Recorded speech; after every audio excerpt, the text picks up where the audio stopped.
My stepmother said she was doing what was best for me the first time she slapped my face. Years later, she used those exact words while trying to steal my house. She did not know I had been quietly keeping the real documents for decades. When my godmother finally leaned in and whispered that it was time, I realized this was no longer just family drama. It was going to be a calculated legal ambush. My name is Sloane Barrett, and I learned a long time ago that peace is rarely a natural state of existence. Usually, it is just the deep breath you take before the next impact. It was 5 o'clock in the morning on a quiet Sunday in Brookhaven, Colorado, and the world outside my window was still that bruised, heavy purple color that exists right before the dawn breaks. My apartment was silent, the kind of silence I had paid a very high price to secure, until the pounding started. It was not a knock. It was a violent, rhythmic hammering that shook the frame of my front door, accompanied by screaming that tore through the hallway like a physical weapon. I did not gasp.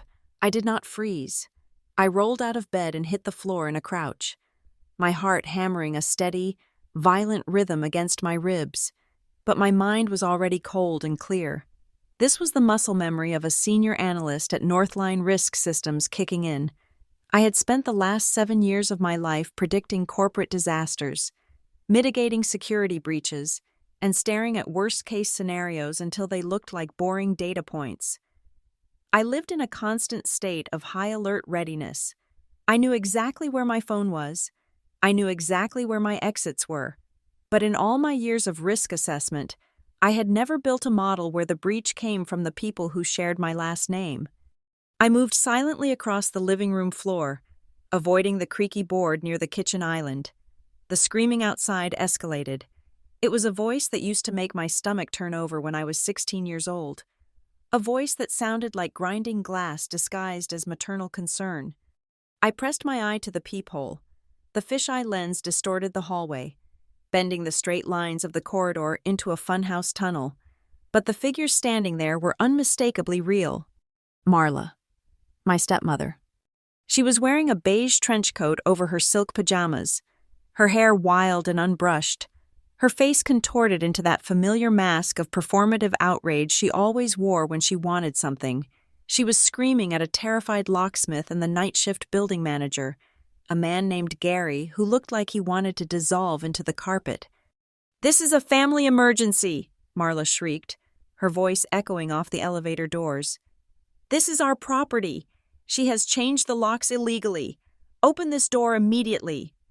And there, drifting in the background like a ghost haunting his own life, was my father, Richard Barrett. He was holding a travel mug of coffee, looking at the pattern on the hallway rug, letting Marla happen to the world.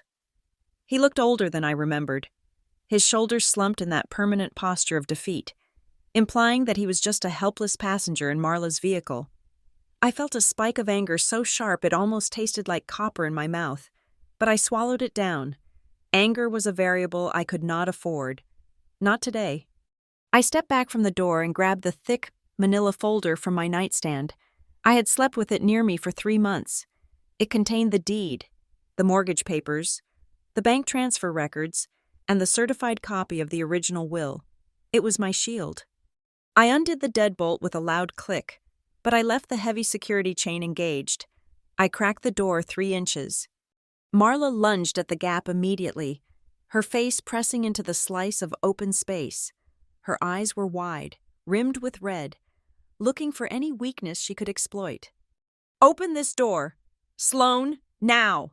she shouted, spit flying from her lips. She turned to the locksmith, gesturing wildly at the chain. You see? You see how she treats us? She locked us out of our own property. Cut the chain." "Gary," I said. My voice sounded scraping and tired, but it was steady. I did not look at my father. I kept my eyes locked on the building manager. "Please step away from the door." Marla slammed her hand against the wood. "She is a thief. That apartment was bought with family funds. She was just the signatory because her credit was better. It is my husband's house." This was the narrative she had been spinning for 6 years. It was the lie she told the neighbors, the church group, and the extended family. It was the lie she told so often I think she had actually started to believe it was the truth. I looked at Gary through the gap. "Check the deed record on your tablet. Gary, right now."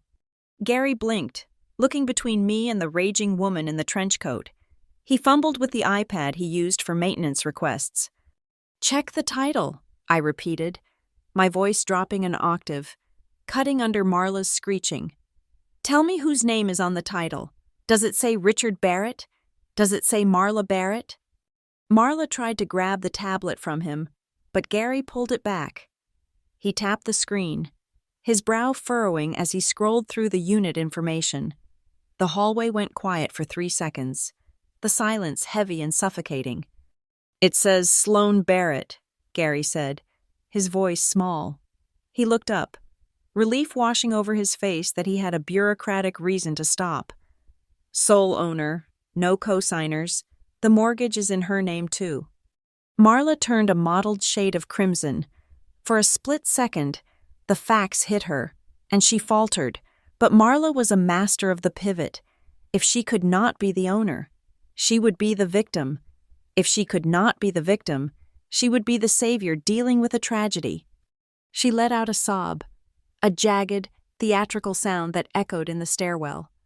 "Oh, God," she wailed, clutching her chest.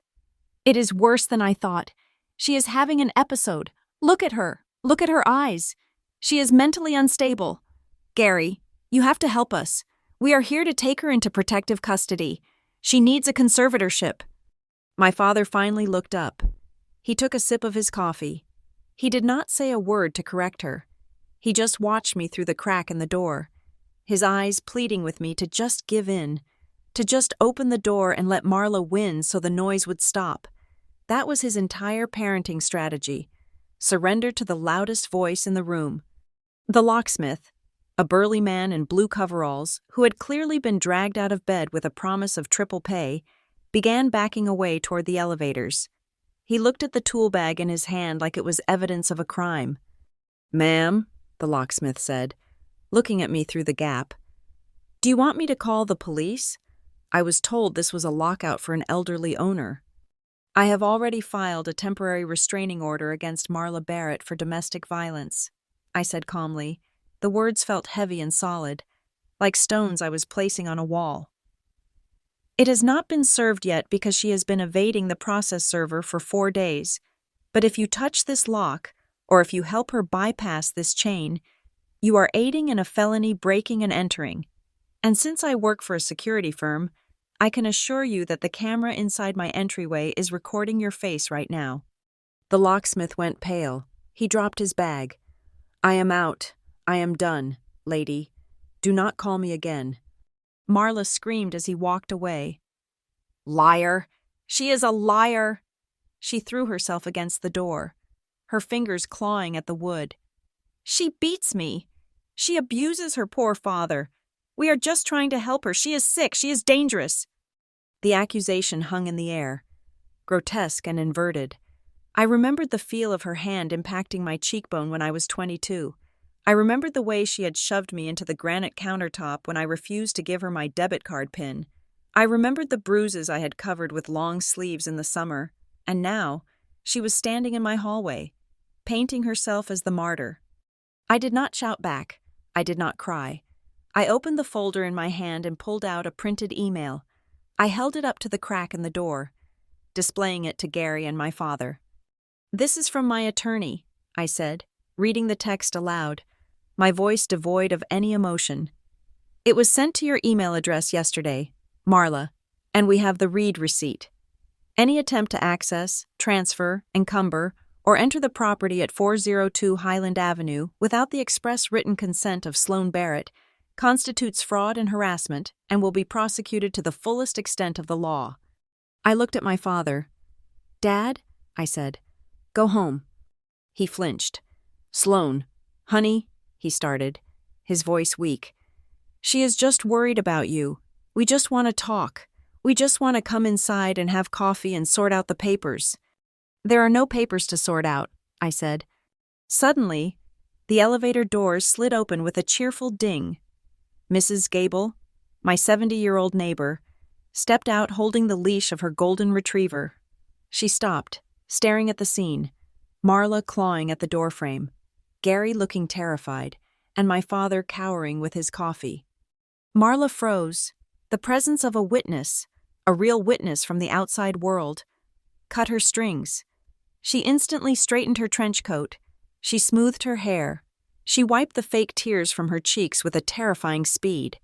The mask of the concerned mother vanished, replaced by the cold, reptilian glare of a predator who had lost the element of surprise. She stepped close to the crack in the door. She was so close I could smell her perfume, a cloying floral scent that masked the smell of stale cigarettes. "You will regret this," she whispered, low enough that Mrs. Gable could not hear, but loud enough to chill my blood. "You will regret going against the family. You have no idea what I can do." "I know exactly what you can do, Marla," I whispered back. "That is why I changed the locks." I slammed the door. I threw the deadbolt. I heard the heavy thud of the metal sliding home. I leaned my back against the door and slid down until I was sitting on the floor, clutching the folder to my chest. My hands were shaking now. The adrenaline was beginning to recede, leaving behind a cold, hollow ache in my bones. I could hear Marla's muffled voice in the hallway, explaining to Mrs. Gable that they had just come to check on me because I had the flu, spinning a new web of lies before the elevator doors even closed. I looked down at the documents in my lap. My name was on every single one of them. Sloane Barrett, Sloane Barrett, Sloane Barrett. This was not the first time she had tried to hurt me. It was not the first time she had tried to take something that was mine. But as I sat there in the dark of my own entryway, listening to their footsteps fade away, I realized something that made my shaking hands go still. This was the first time she had swung her fist and hit the solid wall of the law instead of my face. And I was just getting started. To understand how I ended up with a restraining order and a folder full of legal dynamite, you have to go back 4 years. You have to go back to the day I returned to Brookhaven. Not as the high-flying security analyst I am now, but as a 30-year-old woman who had just watched her department dissolve in a corporate merger on the East Coast. I came home with 2 suitcases, a bruised ego, and a bank account that was slowly bleeding out. I was an adult. I had lived alone for a decade. I had managed risk assessments for Fortune 500 companies. Yet, the moment I crossed the threshold of my father's house, I felt the walls shrink. It is a specific kind of humiliation to sleep in your childhood bedroom when you have already known the freedom of your own lease. My father, Richard, met me at the door with a nervous energy I did not recognize. He looked thinner, his hair grayer, but his eyes were bright with a frantic sort of optimism. "Sloane," he said, hugging me a little too tight. "There is someone I want you to meet. She is, well, she has saved me. She saved me from being an old man in a lonely house." That was how Marla entered the narrative. She did not walk in.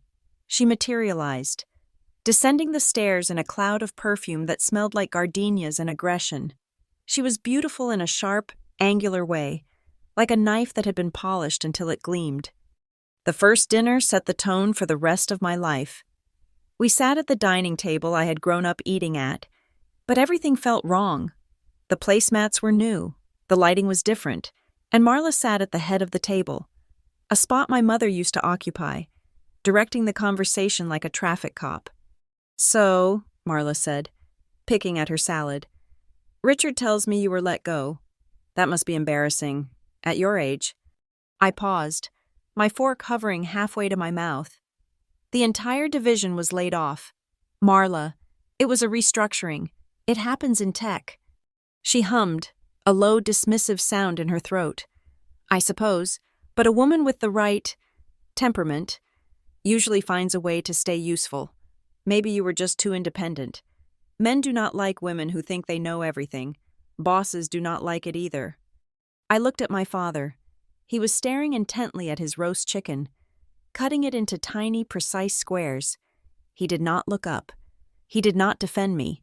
He just ate, grateful for the food, grateful for the woman, grateful for the noise that filled the silence of the house.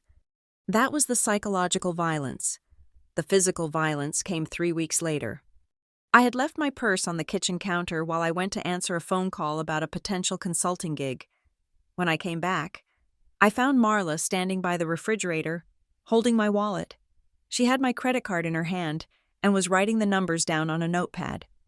"What are you doing?" I asked, my voice sharp with disbelief. She did not jump. She did not look guilty. She just finished writing the expiration date and capped her pen. "I needed to order some supplements online," she said, sliding the card back into the leather slot. "My card is having a technical issue. I will pay you back when the bank sorts it out. Don't be stingy. Sloan, family helps family." "You did not ask me," I said, stepping forward and snatching the wallet from the counter. "You went through my purse. That is theft. Marla." The air in the kitchen changed instantly. The temperature seemed to drop 10 degrees. Marla turned slowly, her face twisting into a sneer that made her look decades older. "Theft?" she spat. "I am cooking your food. I am cleaning your toilet. I am letting you live under my roof while you figure out your pathetic life. And you call me a thief for borrowing $20? "It is not your roof," I said. "It is Dad's roof. And yes, taking a credit card without asking is theft." The slap came out of nowhere. It was not a theatrical movie slap. It was a hard, open-handed crack across my cheekbone that snapped my head to the side. My ear rang. The shock of it was so total that I stood there frozen, my hand coming up to touch the stinging skin. I was 30 years old. I had not been hit since a playground scuffle in the 3rd grade. The indignity of it burned hotter than the pain. "You ungrateful little brat," Marla hissed, stepping into my personal space, her eyes wide and manic. "Do not ever speak to me like that. I am teaching you respect. Someone has to." "Hey!" My father stood in the doorway. He had seen it. I knew he had seen it.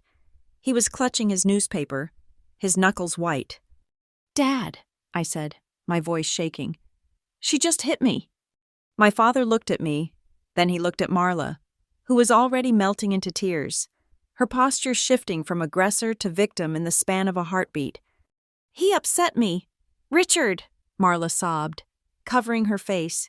"She called me a thief, after everything I do."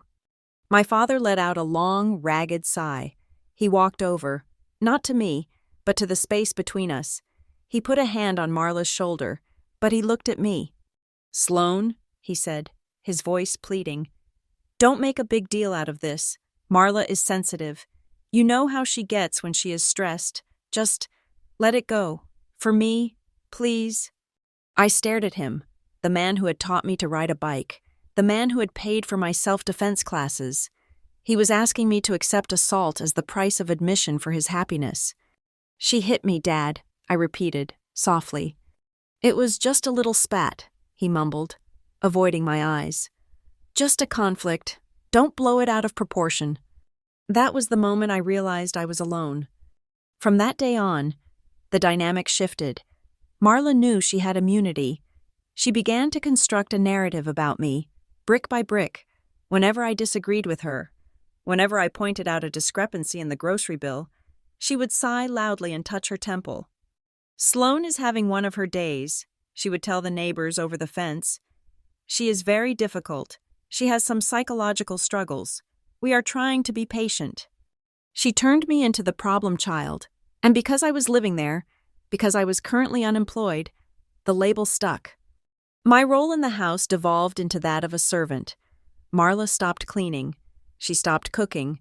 She would leave lists on the counter every morning.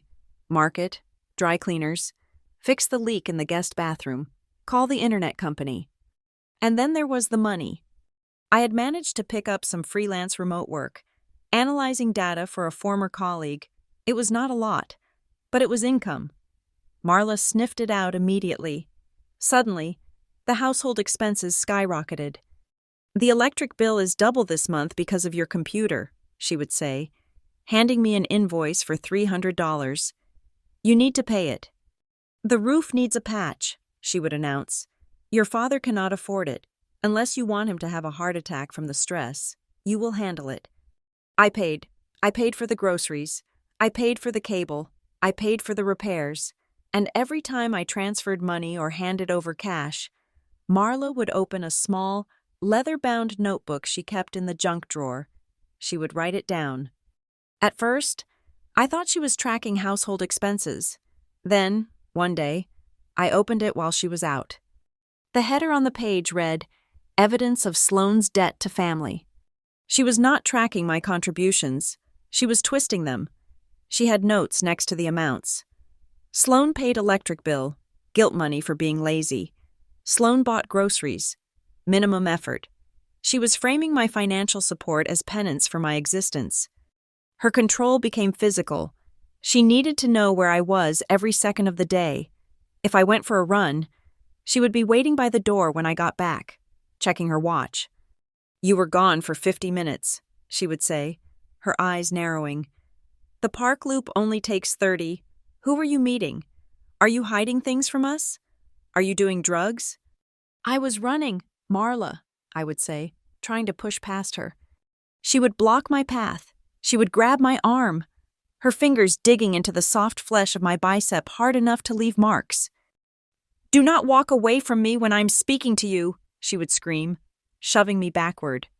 Sometimes she threw things, a coaster, a remote control, a heavy book. She never threw them when my father was in the room, but she made sure he heard the crash. Then she would yell, "Sloane, stop throwing things. You are scaring the cat." I tried to leave. 6 months in, I found a cheap studio apartment on the other side of town. I packed a bag. When I told my father, he collapsed onto the sofa, clutching his chest. He cried, actual heaving sobs. "I can't do this alone. Sloane," he wept. "My heart. The doctor says my heart is weak. If you leave, the stress. Marla is too much for me to handle alone, but I can't live without her. You are the buffer. If you leave, I don't know what will happen to me." Guilt is a powerful anchor. I unpacked my bag. I stayed. I told myself I was protecting him. I did not realize I was just enabling my own abuse. The violence escalated in small, terrifying increments. A pinch here, a shove there, a playful slap on the back of the head that made my teeth rattle.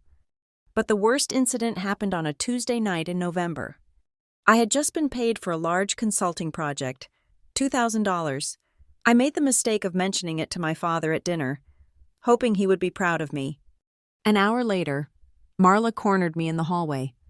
"Your father needs cash," she said, holding out her hand. "For an investment, a small business opportunity. He needs $1,500, cash." "What investment?" I asked, stepping back. Dad didn't say anything about an investment. "He is too proud to ask," she lied. Her eyes were hard and shiny. "Give it to me, now." "No," I said. "If Dad needs money, he can ask me, and I will transfer it to the bank, not give you cash." She did not hesitate. She slammed me into the wall. My head cracked against the plaster. Before I could recover, she grabbed the front of my shirt, twisting the fabric until it choked me. "You selfish, parasitic bitch," she hissed, her face inches from mine. "You live here rent-free. You eat our food. You use our heat. And you want to hold on to your little pennies? This house belongs to the family. It does not belong to you. You owe us everything." She drove her knee into my thigh. A dead leg. A schoolyard tactic that hurt excruciatingly. Then she shoved me away with such force that I stumbled and fell over the hall table. A vase shattered. "Look what you did," she screamed, loud enough for my father to hear from the bedroom. "You are clumsy and violent. Clean it up." I lay on the floor amidst the broken porcelain. My head throbbed. My leg burned. But the worst pain was the shame. I was 31 years old, lying on the floor of my childhood home, being bullied by a woman who had contributed nothing to this family but poison. I stood up. I did not say a word. I cleaned up the glass. I walked into the bathroom and locked the door. I lifted my shirt. There was already a red welt forming on my chest where she had twisted the fabric. My thigh was beginning to purple. I took my phone out. My hands were shaking so badly I almost dropped it. I opened the camera app. I took a photo of my chest. I took a photo of my thigh. I turned my head and took a photo of the bruise forming on my cheekbone from where I had hit the wall. Then I opened the Notes app. November 14th, 8:45 p.m., Marla demanded $1,500 cash. When refused, she shoved me into the hallway wall. Knee strike to left thigh. Twisted shirt collar. Witnessed by no one. But Richard heard the vase break. I did not know why I was doing it. I did not think I was building a case. I just knew that if I did not write it down, she would gaslight me into believing it never happened. She would tell me I tripped. She would tell me I was crazy. I needed proof that I was real. I walked out of the house, past my father who was pretending to sleep in his armchair, and out into the freezing night air. I sat in my car in the driveway, the engine cold, the darkness wrapping around me. I gripped the steering wheel, my knuckles white, trying to stop the tremors that were racking my body. I wanted to drive away and never look back. I wanted to burn the house down. My phone buzzed in the cup holder. I looked down. It was a text message. Lydia Cross, my godmother, the woman my father had stopped speaking to years ago because Marla said she was judgmental and interfering, the woman who had been my mother's best friend. I opened the message. Thinking of you, kiddo. I had a dream about you last night. Just wanted to remind you that you are stronger than you think. Call me if the noise gets too loud. I stared at the screen until the backlight faded to black. Tears finally spilled over, hot and fast, in a world that Marla had successfully turned against me, in a house where my own father looked the other way. There was one person watching from the outside. I wiped my face. I did not reply, not yet. But I saved the message. I took a screenshot.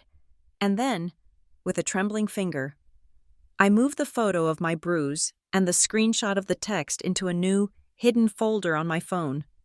I did not name the folder Evidence. I was not ready for that word yet. I named it Odd Stuff. And then I went back inside to finish the dishes. The transition from daughter to walking ATM did not happen overnight. It was a slow, creeping erosion of boundaries that Marla orchestrated with the patience of a spider spinning a web. It started with the small things, like the $20 at the grocery store because she had forgotten her wallet, or the $40 for the pizza delivery guy because she only had large bills. But within 6 months of my return to Brookhaven, the requests had morphed into demands, and the amounts had added a zero. I became the silent financier of the Barrett household. I paid the premium on my father's life insurance policy because Marla claimed the bank had made a clerical error with their auto draft. I paid for the transmission repair on the family sedan, a staggering $1,200, because Marla said the car was essential for taking my father to his cardiology appointments. Every time my phone buzzed with a notification from my banking app, my stomach would tighten. It was never a friend. It was always a request. Transfer $500 for the heating oil. Marla would text, no please, no thank you, just the command and the expectation of immediate compliance. I did it because I was trapped in the cycle of guilt. I did it because every time I hesitated, my father would look at me with those watery, desperate eyes and say how lucky they were to have a daughter who was so successful. Even though I was technically unemployed and burning through my savings, I made sure to do everything via bank transfer. I told myself it was for convenience, but deep down, my analyst brain was already at work. I wanted a record.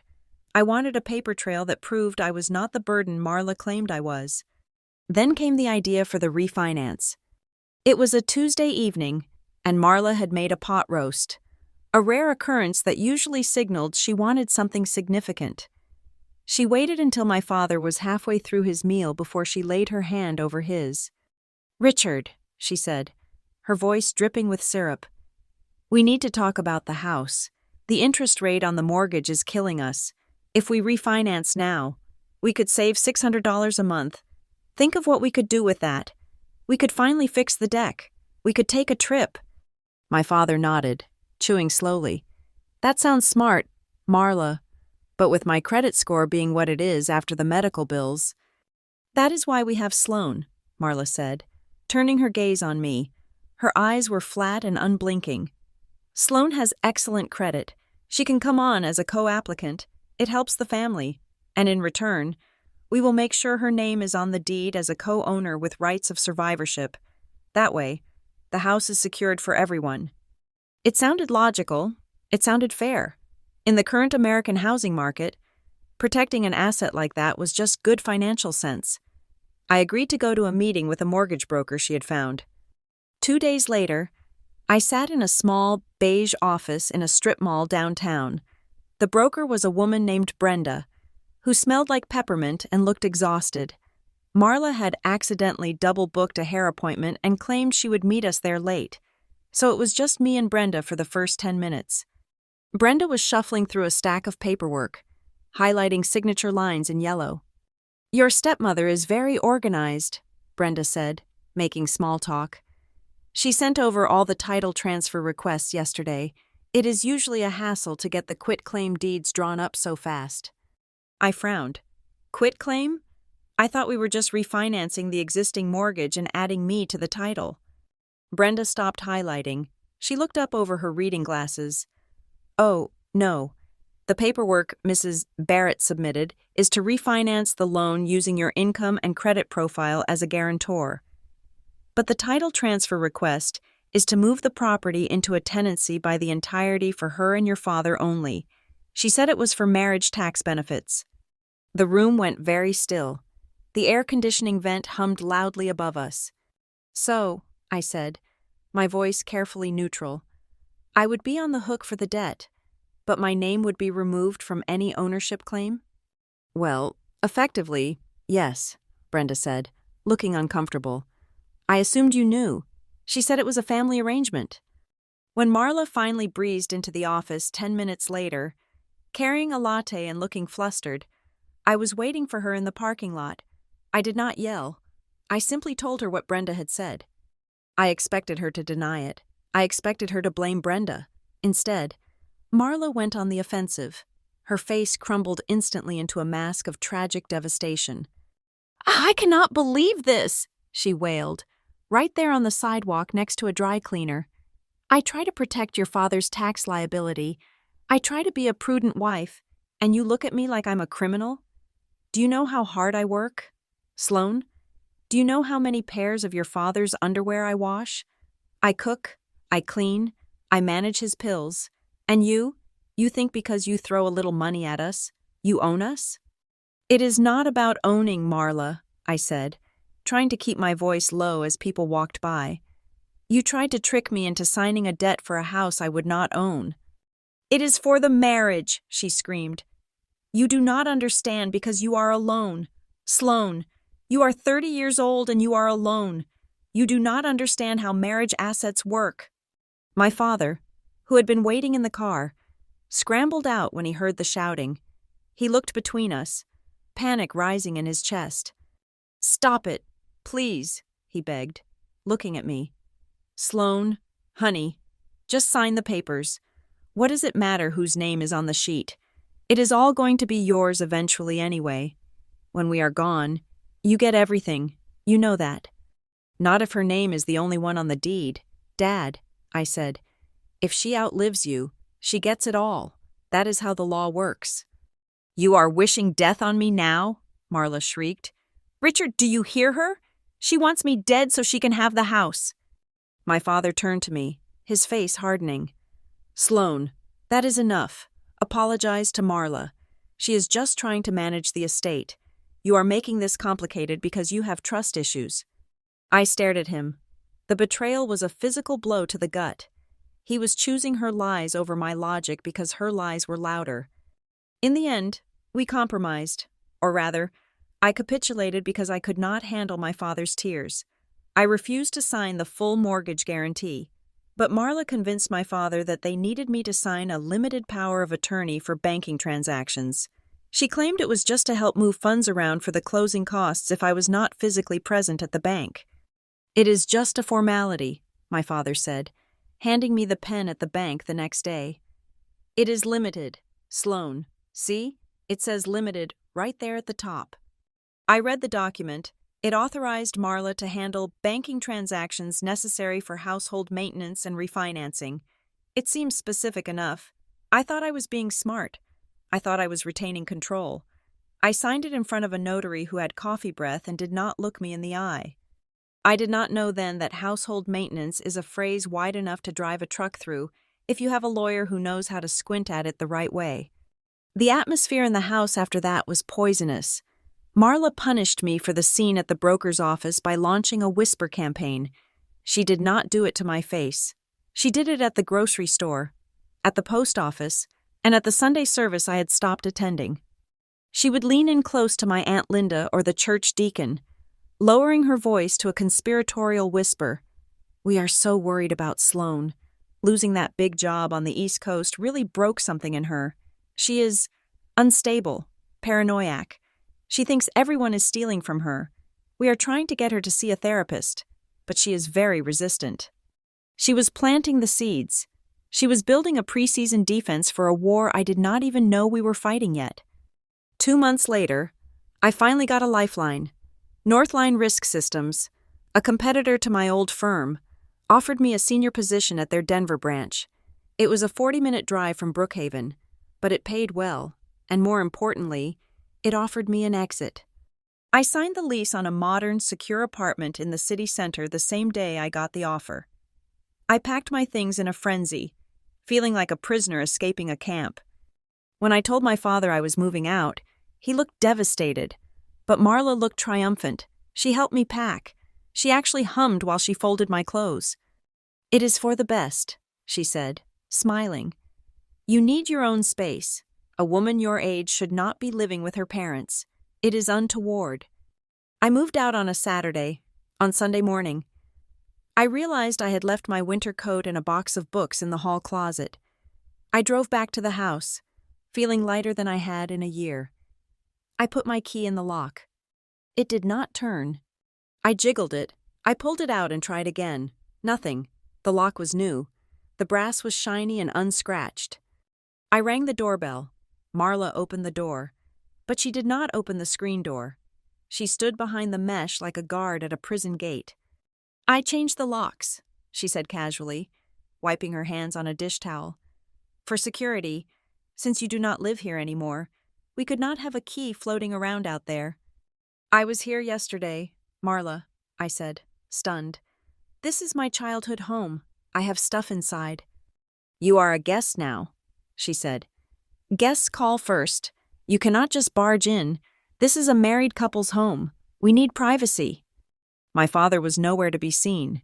He was probably in the backyard, hiding from the conflict. I stood on the porch, staring at the woman who had effectively evicted me from my own history. "Can I just get my coat?" I asked, my voice hollow. She sighed, as if I were asking for a kidney.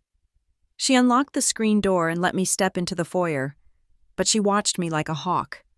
There was a pile of mail on the entryway table. Most of it was junk, but one envelope caught my eye. It was a window envelope from a local bank, not the one we used for the family account.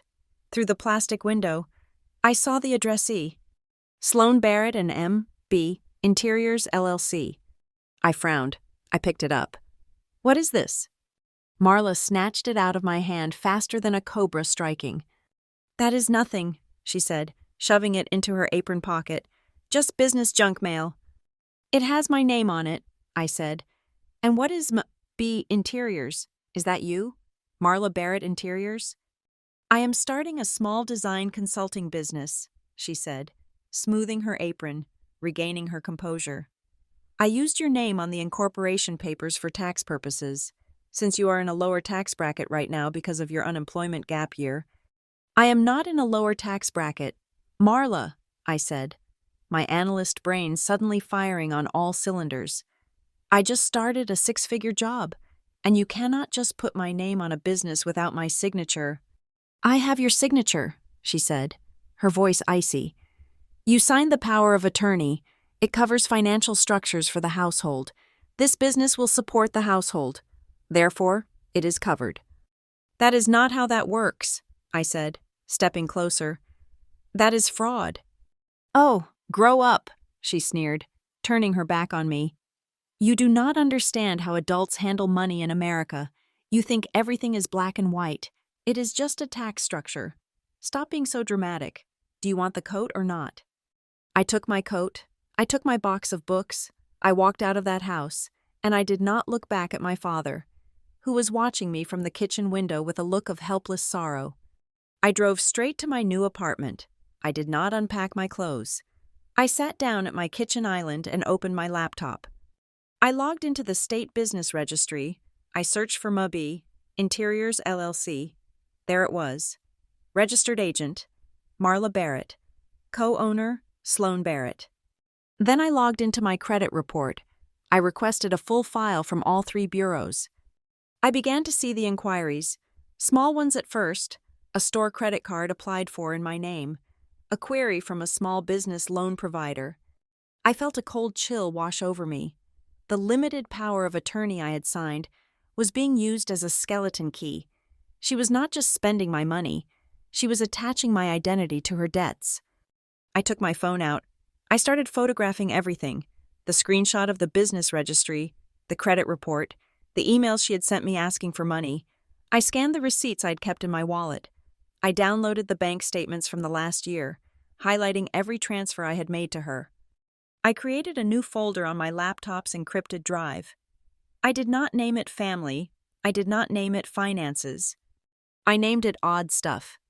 It was a harmless name, a boring name, the kind of name someone would skip over if they were snooping, but as I dragged file after file into it, watching the progress bar turn green, I knew what it really was. It was ammunition, and I had a feeling the war was just beginning. 3 days after I created the folder on my laptop, I received a text message from the only person in the world who made me feel like I was still a child worth protecting. Coffee. The roasted bean. 2 o'clock. Come alone. Lydia Cross was my godmother, but that title felt insufficient for what she actually was. She was a retired estate attorney who had practiced law in Denver for 40 years. She was the kind of woman who wore silk scarves not for fashion, but as armor. She had been my mother's best friend since college, and after my mother died, she had tried to step in. But Marla had systematically severed that tie, whispering to my father that Lydia was arrogant and looked down on us. I had not seen her in 6 months. The Roasted Bean was a quiet, dimly lit cafe on the edge of the historic district in Brookhaven. It smelled of roasted hazelnuts and old paper. I walked in 5 minutes early, but Lydia was already there. She was sitting in a high-backed velvet booth in the back corner, far away from the door and the noise of the espresso machine.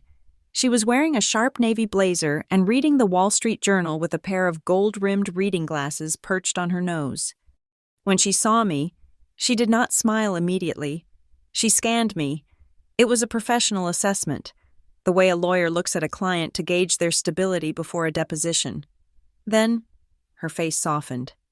"Sit down, Sloan," she said, her voice low and steady. It was a voice that instantly lowered my heart rate. I sat. There was already a cup of black coffee waiting for me. "You look tired," she said, folding her newspaper and placing it aside. "And you have lost weight. Your father told me you are working in the city now." "I am," I said, wrapping my hands around the warm mug. "It is a good job. Lydia, Northline Risk Systems, I am back in my element." "That is good," she said. She reached out and placed her hand over mine on the table. Her skin was cool and dry, her grip firm. As she pulled her hand back, her eyes snagged on something. She stopped. I instinctively pulled my left arm back, tucking it into my lap, but it was too late. The sleeve of my sweater had ridden up just enough to reveal the fading bruise on my forearm, a mottled landscape of yellow and green where Marla had grabbed me a week ago to stop me from leaving the kitchen during a lecture. Lydia did not gasp. She did not make a scene. She simply went very still. "What is that?" she asked. The warmth was gone from her voice, replaced by a terrifying calm. "Nothing," I said quickly, my reflex to protect the family kicking in even now. I was moving boxes into the new apartment. I ran into the corner of a filing cabinet. I am clumsy. You know that. Lydia looked at me. She looked at me for a long time. She did not buy it. She knew I had been a gymnast in high school. She knew I had better spatial awareness than anyone she knew. "Sloane," she said, "I have been an attorney since 1982. I have seen thousands of bruises.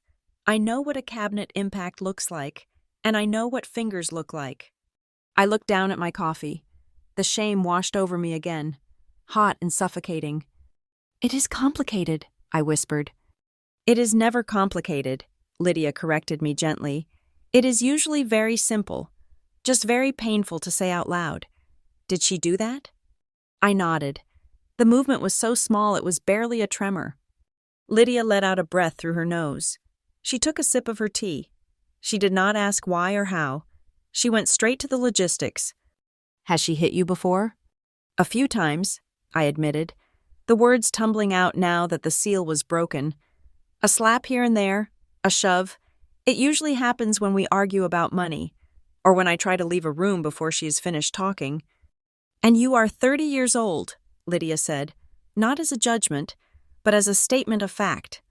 "This is not discipline. This is assault." "She says she is just stressed," I said, repeating the script my father had drilled into me. "She says I provoke her because I am difficult, and I do not understand the pressure she is under." "Bullshit," Lydia said. The profanity sounded shocking coming from her elegant mouth. "That is the language of a controller, Sloane. And tell me about this pressure she is under. Is it financial?" I laughed, a dry, humorless sound. "Always. I pay for everything. Lydia, or I used to. The insurance, the repairs, the groceries. She tracks it all in a notebook like I am paying off a debt for being born." Lydia's eyes narrowed. "You pay for everything? How?" "Bank transfers mostly," I said. "But recently, well, we were refinancing the house. She said it would help with taxes if we moved things around. I signed a limited power of attorney so she could handle the closing costs while I was at work." Lydia went rigid. Her hand tightened around her teacup. "When?" she asked sharply. "When did you sign this? What was the exact date?" "About 3 months ago," I said, surprised by her intensity. "In August. Why?" "And did the refinance go through?" "I think so," I said. "I mean, I have been getting mail for an LLC she started. M.B. Interiors. She said she used my name for tax purposes." Lydia closed her eyes for a brief second. When she opened them, there was a fire behind them I had never seen before. "Sloane," she said, leaning across the table, "you need to listen to me very carefully. This is not just a bad relationship. This is not just a mean stepmother. This is a systematic dismantling of your financial identity. In the legal world, we call this financial abuse, and based on what you just told me about the LLC and the power of attorney, she has likely crossed the line into criminal fraud." "It is not that bad," I tried to argue, though my stomach was churning. "She is just greedy. She wants to secure the house for Dad." "Does she?" Lydia asked. "Or is she securing it for herself?" "Sloane, a power of attorney is the most dangerous document a person can sign, if it is not drafted correctly, or if the person holding it has malicious intent. It is a license to steal. It allows her to act as you. She can open credit lines. She can sign deeds. She can bind you to contracts you have never seen." I felt the blood drain from my face. She told me it was limited to household maintenance. "And did you read the fine print defining what maintenance includes?" Lydia asked. I stayed silent. I had skimmed it. I had trusted my father. Lydia sat back. She looked out the window at the passing cars on Main Street. "I had a client once," she said softly, "back in the 90s, a lovely woman. Her husband convinced her that she was bad with numbers. So he handled everything. He made her sign papers she didn't understand. By the time she came to me, he had drained her inheritance, mortgaged her childhood home, and taken out 3 loans in her name. When she tried to leave him, he told her she couldn't because she had no money and a credit score of 400. It is a cage. Sloane, they build it out of paper and gilt, but it is just as strong as iron bars." "I don't want to ruin the family. Lydia," I said, my voice trembling. "If I investigate this, if I make a scene, Dad will be devastated. He loves her. He thinks she is saving us." Lydia looked at me with a sadness so profound it made my chest ache. "They have already started ruining you, honey," she said. "You are sitting here with a bruise on your arm, living in a rented apartment while paying for a house you aren't allowed to enter. Worrying about protecting the feelings of the people who are robbing you. That is not love. That is hostage logic." She reached into her purse. She pulled out a small, silver object. It was a USB drive. It looked innocuous, just a piece of plastic and metal, but the way she placed it on the table made it feel like a weapon. "I am not telling you to sue them today," Lydia said. "I know you are not ready for that. You still love your father, and you are still hoping this is all a misunderstanding. That is your good heart, Sloane, but you are a risk analyst, so analyze the risk." She slid the drive across the wooden table until it touched my coffee cup. "Start a shadow file," she instructed. "Everything you have, every bank statement, every email, every text message where she asks for money, every photo of a bruise, every time she threatens you, put it all on this drive. Do not keep it on your phone. Do not keep it on a cloud service she might guess the password to. Keep it on this drive, and keep this drive physically on your person or in a safety deposit box." "You think I will need it?" I asked. "I think that people like Marla do not stop," Lydia said. "They expand. She has tested your boundaries, and you have retreated. She has hit you, and you stayed silent. She has taken your money, and you signed a power of attorney. She is going to escalate, and when she does, when she finally tries to take something you cannot afford to lose, you are going to need more than your word. You are going to need evidence." I picked up the USB drive. It was cool to the touch. It felt heavy for something so small. "I have already started," I admitted. "I have a folder on my laptop. I call it Odd Stuff." Lydia smiled. It was a small, sharp smile. "Good girl. Rename it. Call it Recipes or Old Photos, and make 3 copies." We sat there for another hour. We did not talk about the abuse anymore. We talked about her garden. We talked about my new job. We talked about the books I had been reading. It felt like a normal afternoon, like I was just a niece having coffee with her aunt. But beneath the surface, everything had shifted. I was no longer just a victim. I was a recruit. When we walked out into the parking lot, the sun was beginning to set, casting long shadows across the asphalt. Lydia walked me to my car. She waited until I had unlocked the door before she spoke again. "Your father," she said, looking toward the direction of my childhood home. "He was a good man once, Sloane, but passivity in the face of evil is not goodness. It is cowardice. Do not set yourself on fire to keep him warm." "I miss him," I said, my throat tight. "I know," she said. "I miss him too. The man he used to be." She opened her arms, and I stepped into them. She hugged me fiercely, smelling of expensive soap and safety. For a moment, I allowed myself to be the child I had not been allowed to be for years. "There will be a time," she whispered into my hair, her voice low and urgent. "There will be a time when you need to use everything on that drive. When that time comes, I will be there. We will handle it together, but not today. Today, you just survive. You record. You watch. Can you do that?" "I can do that," I whispered back.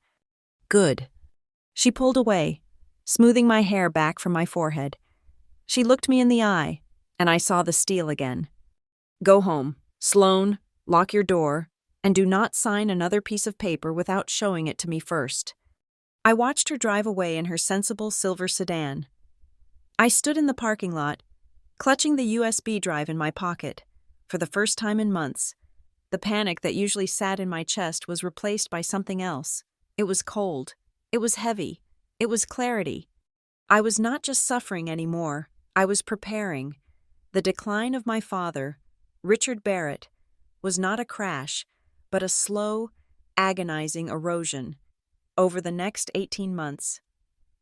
The man who had once taught me how to analyze a balance sheet and change a tire began to fade into a ghost of himself.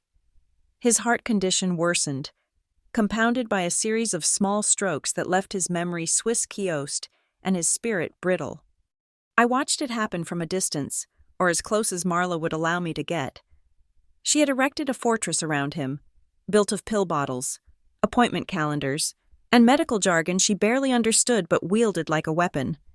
"You cannot go in there right now," she would say, blocking the doorway to his bedroom, her arms crossed over her chest. "He is resting.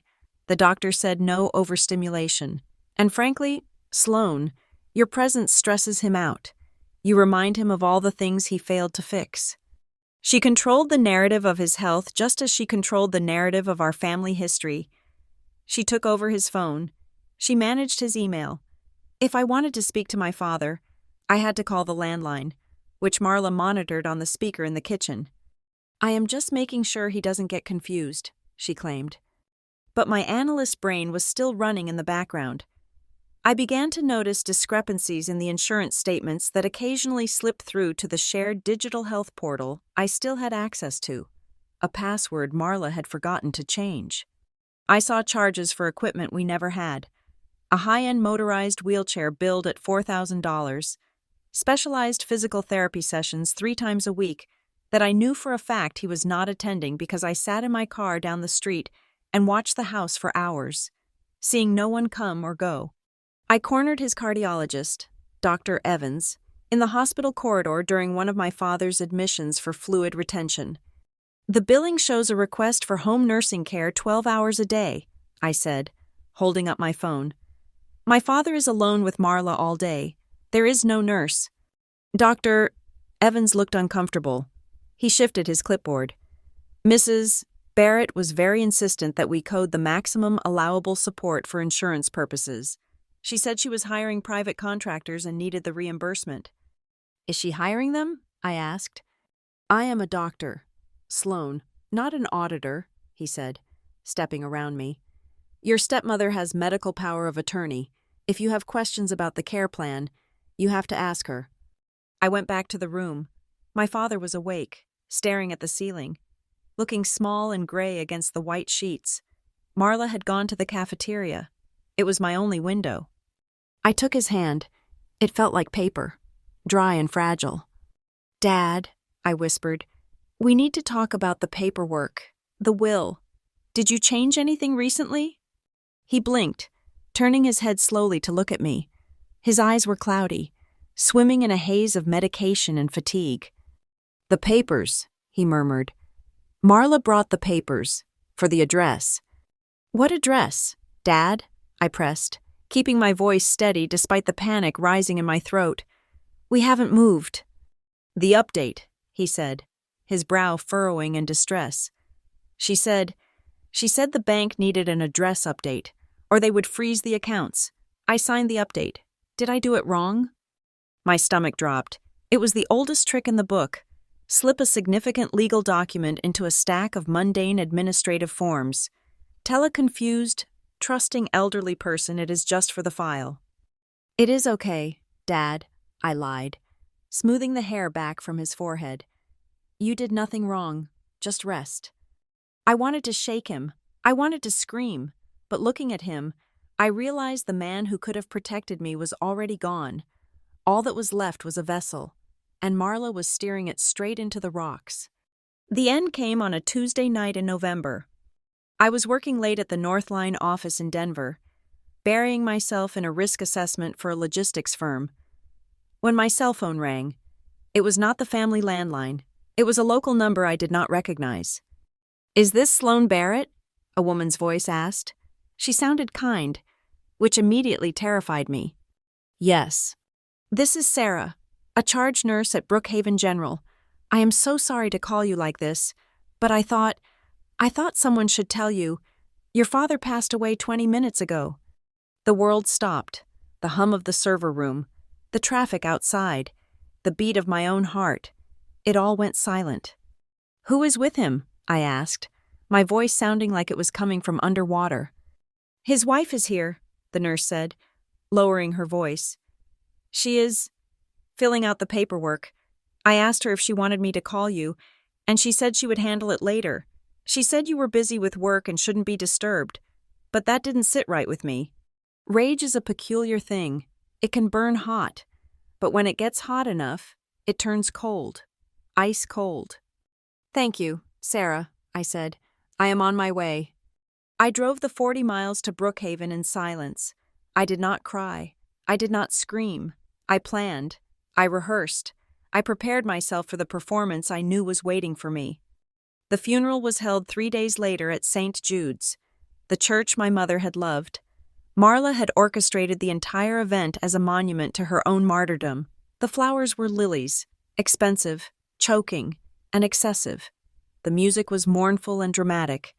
Marla stood at the pulpit, wearing a black dress that cost more than my first car. She looked stunning in her grief, a tragic heroine from a Victorian novel. She dabbed at dry eyes with a lace handkerchief. "Richard was my world," she told the congregation, her voice trembling perfectly. "These last few years were hard. So hard. Watching the man you love fade away is a burden no one understands unless they carry it. I carried it alone. I was his nurse. I was his cook. I was his memory." She paused, looking out over the pews, her eyes landing on me where I sat in the third row, separated from the family section by a deliberate gap. "I know some people," she continued, her tone shifting to one of pitiful forgiveness, "chose a different path. Some people chose their careers. They chose the city. They chose to be busy while I was choosing to change bedsheets and manage medications. I do not blame them. Not everyone has the heart for caretaking. Richard forgave his daughter for her absence, and so do I." The heads turned. 50 people, neighbors, cousins, my father's old golf buddies, turned to look at me. Their eyes were heavy with judgment. They saw the successful, cold career woman who had abandoned her dying father to the saintly stepmother. I dug my fingernails into my palms so hard I felt the skin break. I wanted to stand up. I wanted to shout that I was banned from the house. I wanted to scream about the stolen money, the bruises, the lies. But I felt a presence to my left. I looked over. Lydia was sitting in the pew across the aisle. She was wearing a sharp charcoal suit and a hat with a small veil. She was not looking at Marla. She was looking at me. Her face was a mask of calm. She caught my eye and gave a microscopic shake of her head. "Not yet." I exhaled. I loosened my fists. I sat there and let Marla paint me as the villain in my own father's story, because I knew that the story was not over. The reception was held at the parish hall. There were ham sandwiches and lukewarm coffee. The atmosphere was thick with whispered gossip. Marla held court at the center table, accepting condolences like a queen accepting tribute. "It is going to be hard," I heard her tell my Aunt Linda. "Financially, Richard's medical bills were astronomical, and he wanted to make sure I was taken care of. He knew I gave up everything for him." She raised her voice slightly, ensuring I could hear her from where I stood by the beverage station. "He was very clear at the end," Marla announced to the circle of relatives. "He wanted the house to stay with me. He said Sloane has her big job and her fancy apartment in the city. She does not need his help. He left everything to me to ensure I can maintain the home he loved." A hush fell over the room. This was it. The informal reading of the will, delivered over potato salad. My cousin Mike looked at me, his expression twisting into a sneer. "Well, that makes sense," he muttered. "You have done pretty well for yourself. Sloane, you don't need the money." "It is not about the money," I said, my voice tight. "Of course it is," Marla sighed. Walking over to me, she placed a hand on my arm, a gesture that looked comforting to the room but felt like a branding iron to me. "Sloane, honey, don't be bitter. Your father loved you. He just knew you were independent. He knew I was the one who needed protection. Try to be happy that he provided for the woman who cleaned him when he could not walk to the bathroom." The cruelty of it was breathtaking. She was using the indignity of his death to justify the theft of his life. I looked at her hand on my arm. I remembered the feel of that hand striking my face. I remembered it signing checks from my account.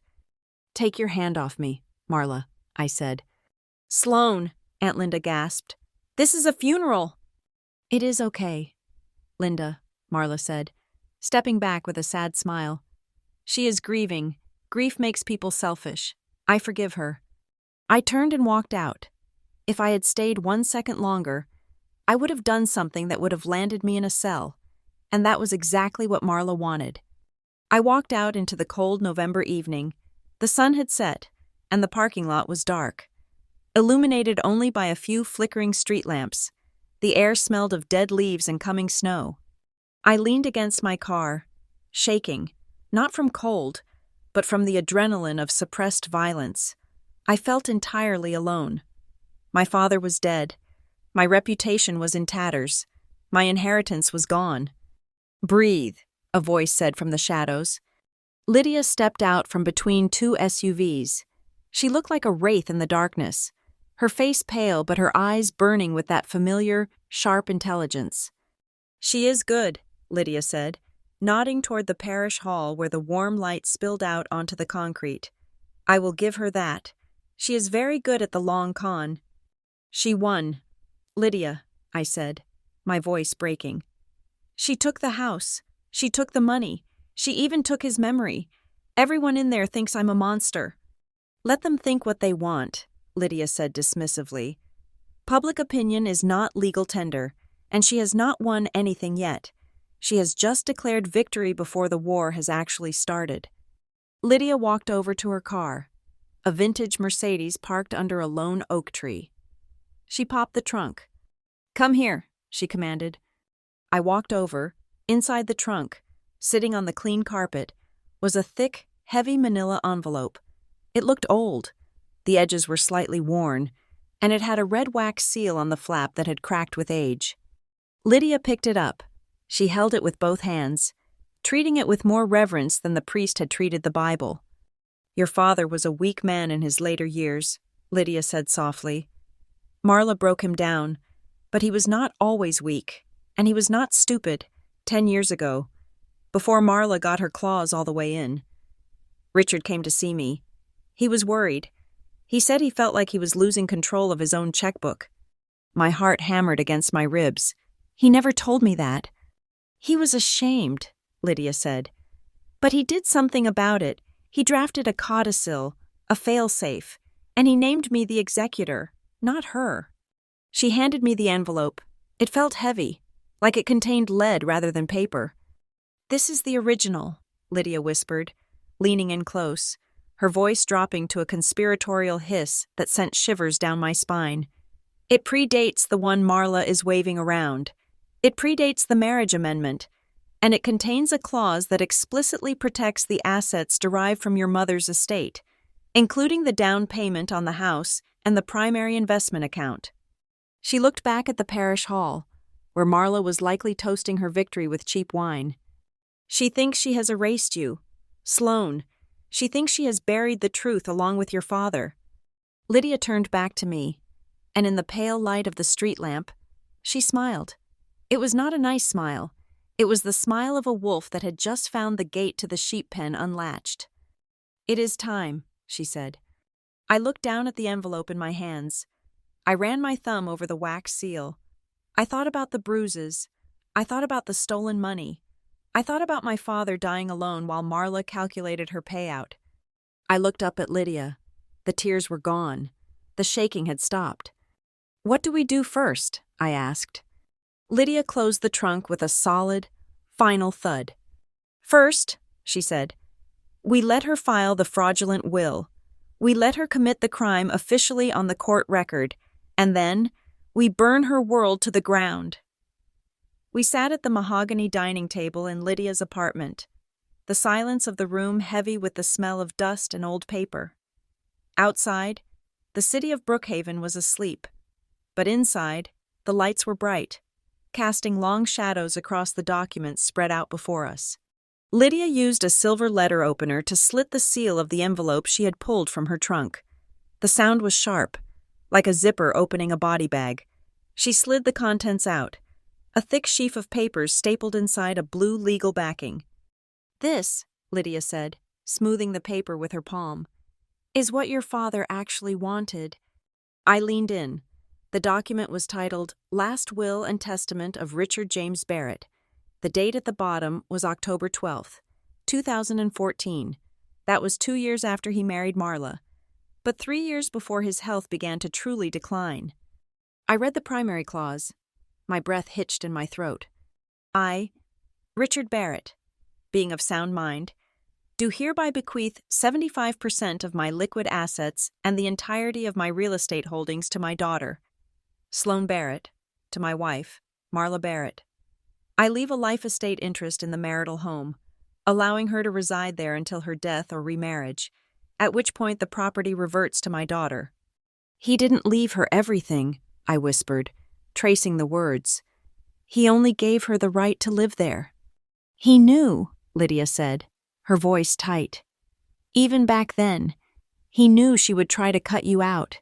He wanted to ensure she had a roof over her head because he was a decent man, but he never intended for her to own the capital. He wanted the equity to be yours. Lydia pulled out a photocopy of the new will, the one Marla had flaunted at the funeral reception, the one filed just weeks ago. She placed it side by side with the original. Look at the signatures, Lydia commanded. I looked. The signature on the 2014 document was firm. The loops of the R and the B were crisp, with the sharp, angular slant I had seen on my report cards growing up. Then I looked at the new will. The signature was shaky. It trailed off at the end. But more disturbingly, the slant was wrong. It leaned backward, just slightly.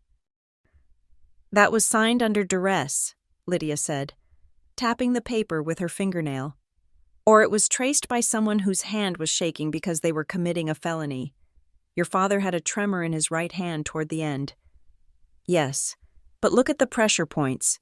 The ink is heavy here and here. That suggests the pen was moving slowly, hesitating. Richard signed his name fast.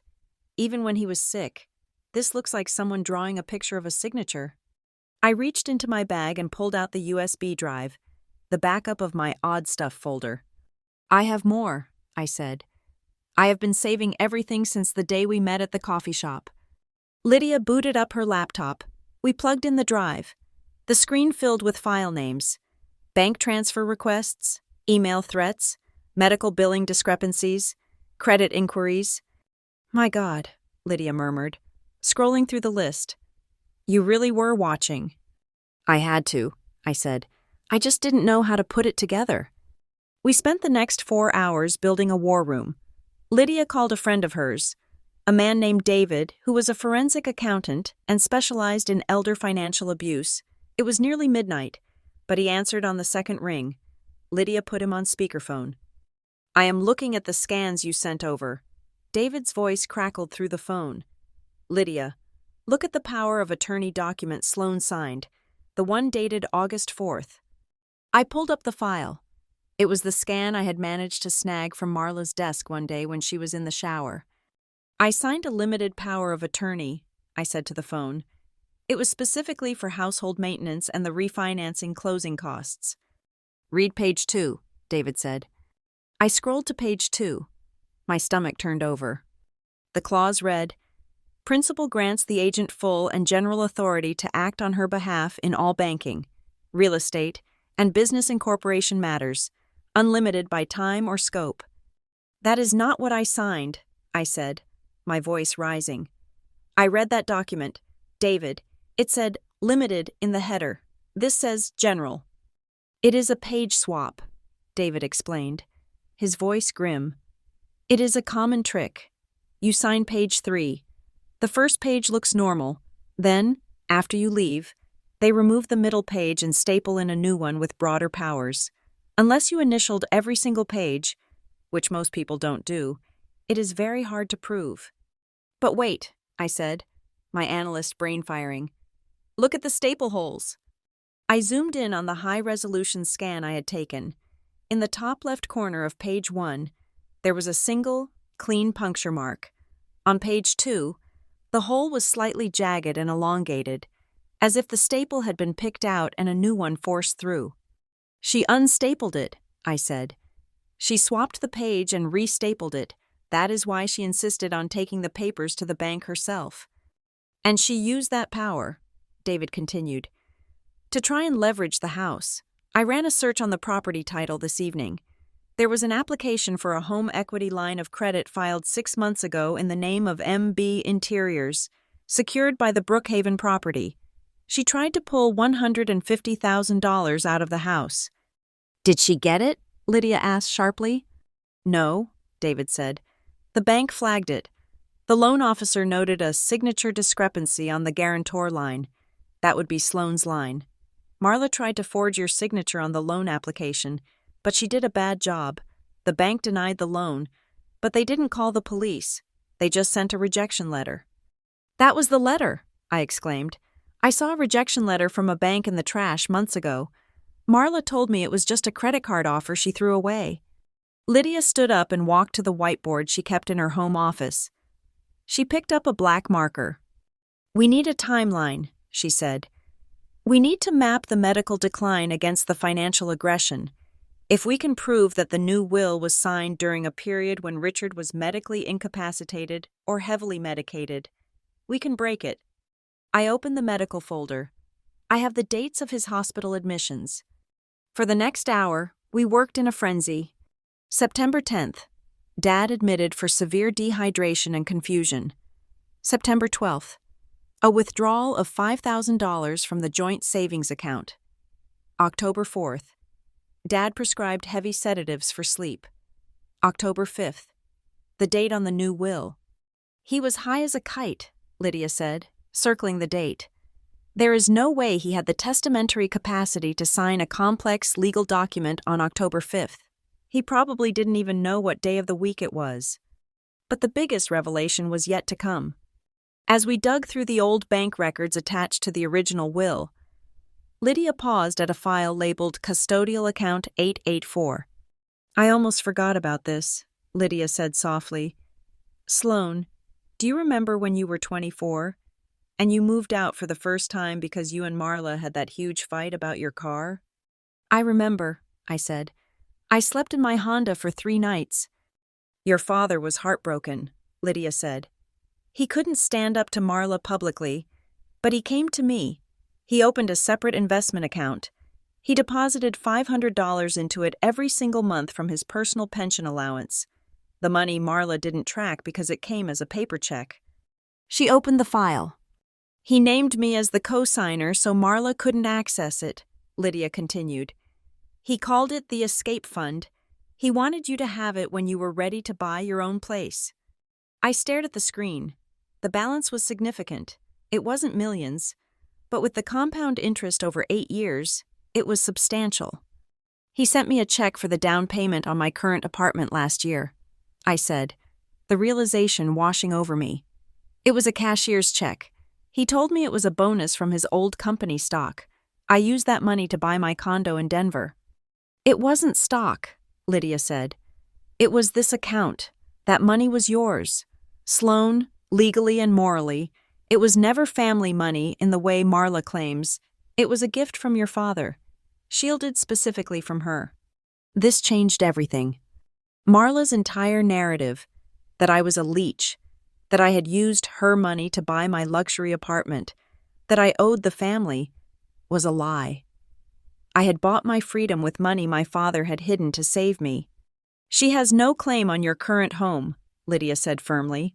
None. If she tries to sue you for the family funds used to buy it, we reveal the existence of this custodial account.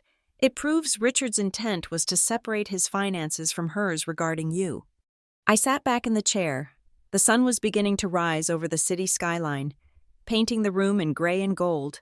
I felt exhausted, but for the first time in years, I did not feel helpless.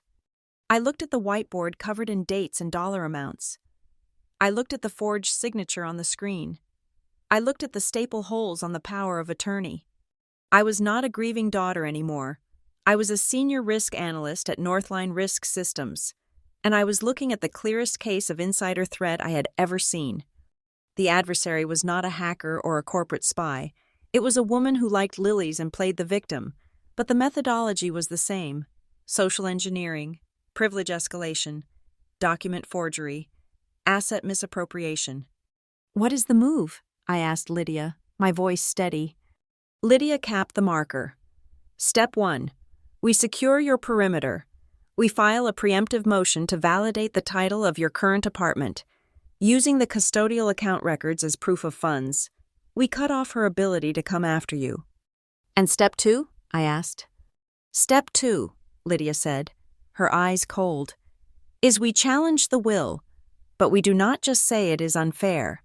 We file a petition alleging fraud and undue influence. We subpoena the medical records. We depose the witnesses who signed that will. We make it a criminal matter." I stood up and walked to the window. I looked down at the street below. I imagined Marla sleeping in my father's bed, dreaming of her renovation, thinking she had won. She had made one critical error. She thought she was fighting a family member. She thought she was fighting a traumatized girl who just wanted her daddy's love. She didn't know she was fighting a professional paranoiac who had the receipts. "Let's draft the motion," I said, turning back to the table. "I want to serve her with the papers before the flowers on his grave have even wilted." Lydia smiled. It was the same smile she had given me in the parking lot. The smile of the wolf. "That is my girl," she said. "Let's get to work." The invitation arrived on heavy cream-colored cardstock, the kind usually reserved for weddings or high-stakes fundraisers. It was an invitation to a private dinner at the Willow Room, the most ostentatious restaurant in Brookhaven, where a steak cost $60 and the waiters wore white gloves to pour the water. The text was written in elegant calligraphy, a family gathering to honor the memory of Richard Barrett and to heal together. I stared at it on my kitchen counter. It felt less like an olive branch and more like a summons to a court-martial. "Do not go," was my first instinct. "You have to go," was Lydia's advice. We were sitting in her home office again, the war room where we had spent the last 48 hours mapping out Marla's financial history. Lydia was reviewing the invitation with a magnifying glass, as if expecting to find poison embedded in the paper fibers. "She is trying to close the loop," Lydia said, setting the card down. "She knows you have moved out. She knows you are independent. She is worried you are going to start asking questions about the estate. This dinner is a containment strategy. She wants to perform unity in front of the witnesses so that if you sue her later, she can say she tried to make peace and you were the aggressor." "So I walk into a trap?" I asked. "You walk into a trap," Lydia agreed. "But you bring your own teeth. You go there, you listen, you let her talk, and you record every single syllable." Lydia introduced me to a colleague of hers, a specialist in elder law litigation named David. He was the one who gave me the recording app instructions. He told me to put my phone on the table, face down, but with the microphone array pointed outward. He told me to look bored. He told me to let Marla feel safe. People like Marla get arrogant when they have an audience. David had said, "She will say things in front of family that she would never say in front of a judge, because she thinks family code protects her. Prove her wrong." So, on a Thursday night, I put on a dress that I knew Marla would hate, a sharp, tailored black sheath that looked like armor, and I drove to the Willow Room. The private dining room was in the back, separated from the main floor by heavy velvet curtains. Inside, the table was set for 12. The extended family was there. My Aunt Linda, my cousin Mike, a few of my father's old business partners, and the parish priest. And at the head of the table, naturally, was Marla. She stood up when I entered. She was wearing black lace, looking fragile and expensive. "Sloane," she breathed, opening her arms. "You came. I was so worried you would stay away." She hugged me. Her body was stiff, and she smelled of gin and expensive perfume. I endured the embrace for exactly 2 seconds before stepping back. "Hello, Marla," I said. "Hello, everyone." The room murmured a collective greeting. The tension was thick enough to cut with a steak knife. I took my assigned seat at the far end of the table, symbolically placed as far from the head of the family as possible. I placed my phone on the tablecloth, face down, right next to my water glass. The first hour was a masterclass in performance art. As the waiters brought out the appetizers, Marla held court. She spoke about my father with a trembling voice, dabbing at her dry eyes with a napkin. "The funeral costs were staggering," she sighed, looking meaningfully at Aunt Linda. Almost $25,000 when all was said and done. The casket alone was $8,000. But I told the funeral director that Richard deserved the best. I drained my own savings to pay for it. She paused for effect. I did not want to burden Sloane, she continued, her eyes sliding toward me. I know she has her own life in the city. She is very busy with her career. I did not want to ask her for money when she has so many expenses of her own. The table nodded sympathetically. Cousin Mike shot me a look that clearly said, "You selfish brat." I took a sip of water. I knew for a fact, thanks to the bank records Lydia and I had pulled, that Marla had paid for the funeral using a check from my father's joint account, money that was technically part of the estate she was currently freezing me out of. She hadn't spent a dime of her own money. "You are a saint, Marla," Aunt Linda said, reaching over to pat her hand. "Richard was lucky to have you. Most women would have crumbled." "I do it for love," Marla said softly. "That is all that matters. Family is all that matters." I kept my face blank. I ate my salad. I waited. When the main course was cleared and the coffee was poured, the atmosphere shifted. Marla straightened up. The grieving widow vanished, replaced by the efficient manager. "Actually," she said, looking around the table with a bright, brittle smile, "since we are all here, and since we are all family, I wanted to address something. There has been some tension lately, misunderstandings, and I want to put it to rest." She reached under her chair and pulled out a sleek leather portfolio. "I had the family attorney draw up a little agreement," she said, sliding the folder across the polished wood toward me. It slid effortlessly, stopping right next to my phone. "It is nothing formal, just a family settlement. It basically says that we agree to respect Richard's wishes as stated in his final will, and that we promise not to drag his name through the mud with unnecessary legal battles. It is a pledge of unity." The room went silent. All eyes were on me. "Go on, Sloane," Aunt Linda urged. "Open it. It is a nice gesture." I opened the folder. I did not need to read it to know what it was. David had warned me. It was a mutual release and waiver. If I signed it, I would be accepting the fraudulent will as valid. I would be waiving my right to contest the estate. I would be agreeing that all prior financial transactions were legitimate. It was a gag order dressed up as a peace treaty. I pretended to read it. I let the silence stretch out for a full minute. I could hear the hum of the refrigerator in the service hallway. I could hear Marla's breathing, shallow and expectant. I looked up. "This document," I said, my voice calm and clear, "says that I waive my right to audit the estate accounts. It says I agree that the house belongs solely to you. It says I cannot ask questions about the last 3 years of medical billing." "It is standard language, Sloane," Marla said quickly, her smile tightening. "It just means we trust each other, unless you don't trust me, after I cared for your dying father." "It is not about trust, Marla," I said. "It is about verification." "Verification?" She laughed, a harsh, jagged sound. "You sound like a police officer. This is a dinner party, not an interrogation. Why are you always so difficult? Why can't you just be part of the family for once?" "Because this isn't a family agreement," I said, closing the folder. "This is a cover-up." Marla slammed her hand on the table. The silverware rattled. "How dare you!" she shrieked. The mask slipped completely. The grieving widow was gone. The abuser was back. "I invite you here. I pay for your dinner.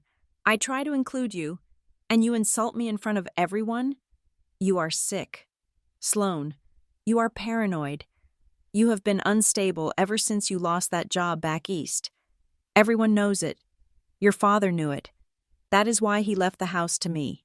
He knew you couldn't handle the responsibility." The guests looked uncomfortable. Aunt Linda looked down at her plate. "Is that the story?" I asked, keeping my voice level. "That I am unstable? That I am paranoid?" "It is the truth," Marla yelled. "You imagine things. You imagine I am stealing from you. You imagine I hurt you. You are delusional." I picked up my phone. "I imagined the loan application too?" I asked. Marla froze. "What loan application?" "The one you submitted 6 months ago," I said. To First National Bank. For a home equity line of credit on the house. $150,000. You applied for it in the name of B. Interiors. I don't know what you're talking about, Marla scoffed, though her face had gone pale.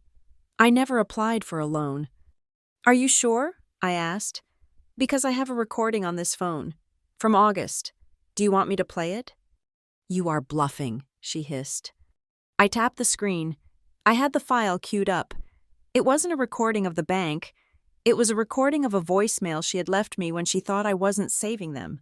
It was from the day the bank rejected the loan, and she had called me in a rage, thinking I had intervened. I hit play. I turned the volume up to the maximum. Marla's voice, tinny but unmistakable, filled the silent dining room. Sloan, pick up the phone.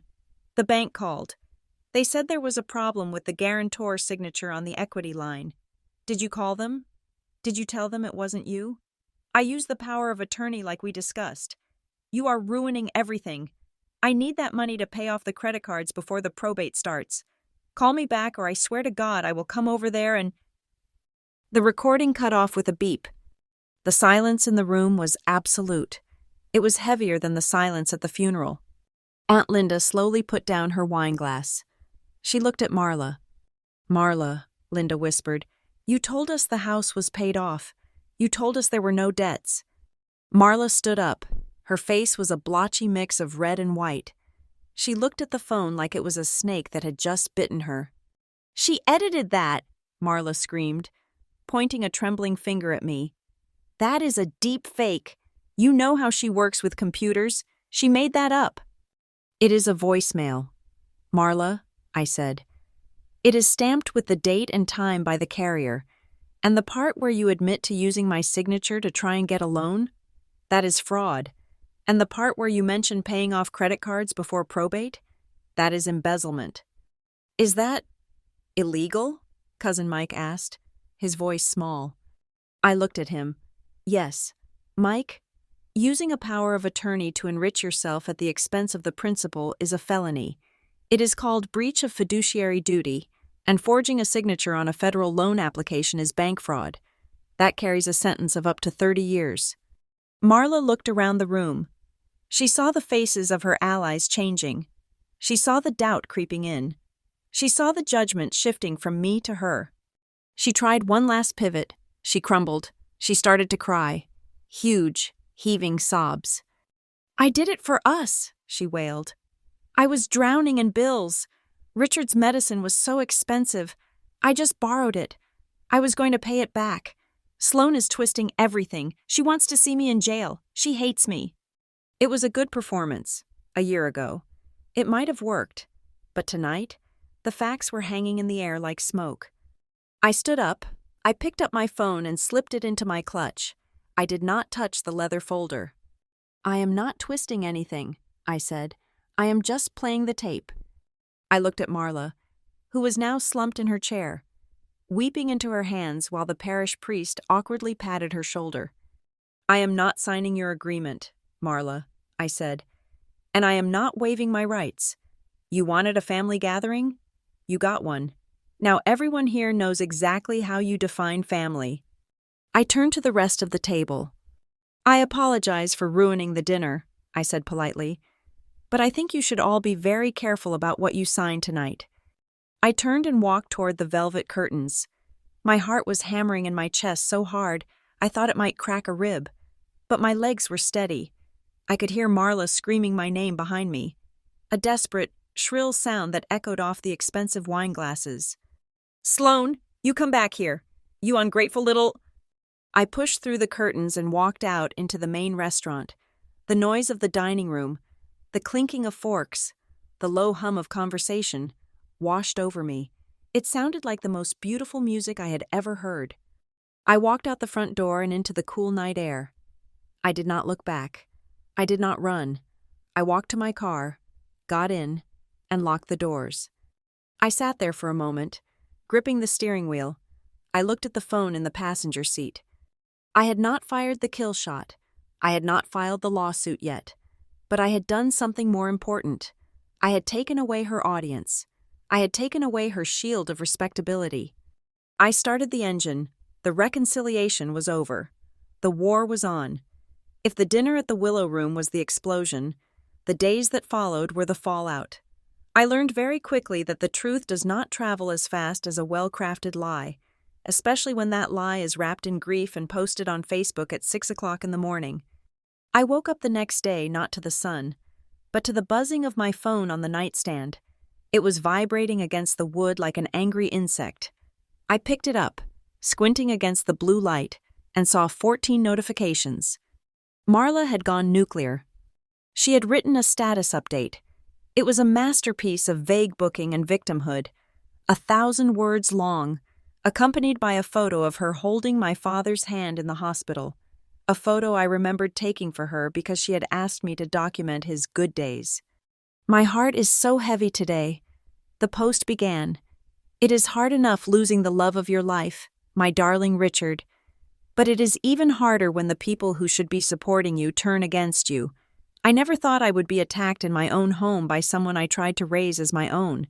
Greed does terrible things to people. It makes them invent stories. It makes them cruel. Please pray for my stepdaughter. Sloane.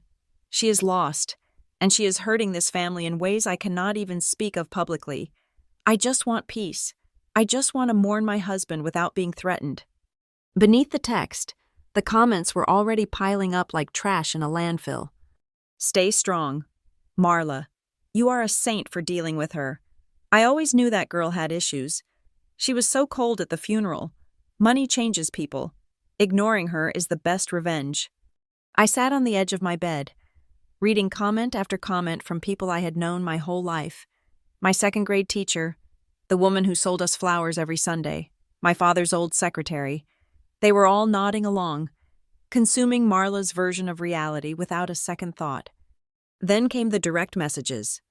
A cousin I hadn't spoken to in 3 years texted, "I heard what happened at dinner. Did you really scream at her?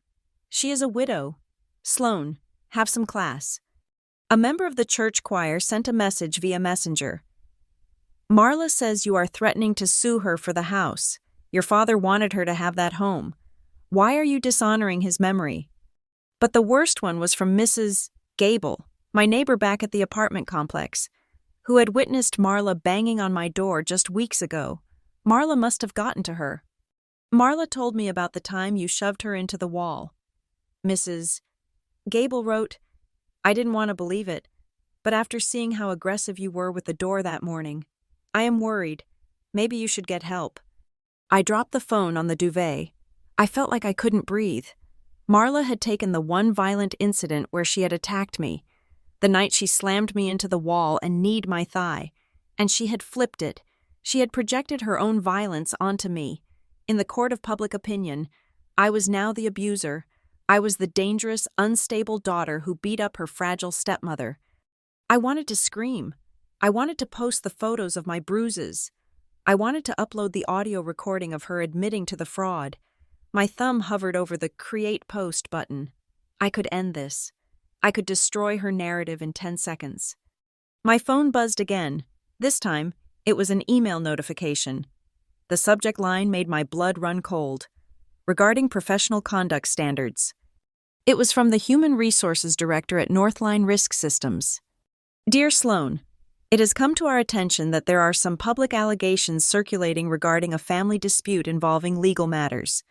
While Northline respects the private lives of its employees, we also maintain a strict code of conduct regarding public reputation and integrity. We trust that you will handle this matter discreetly and ensure that no adverse publicity reflects upon the firm.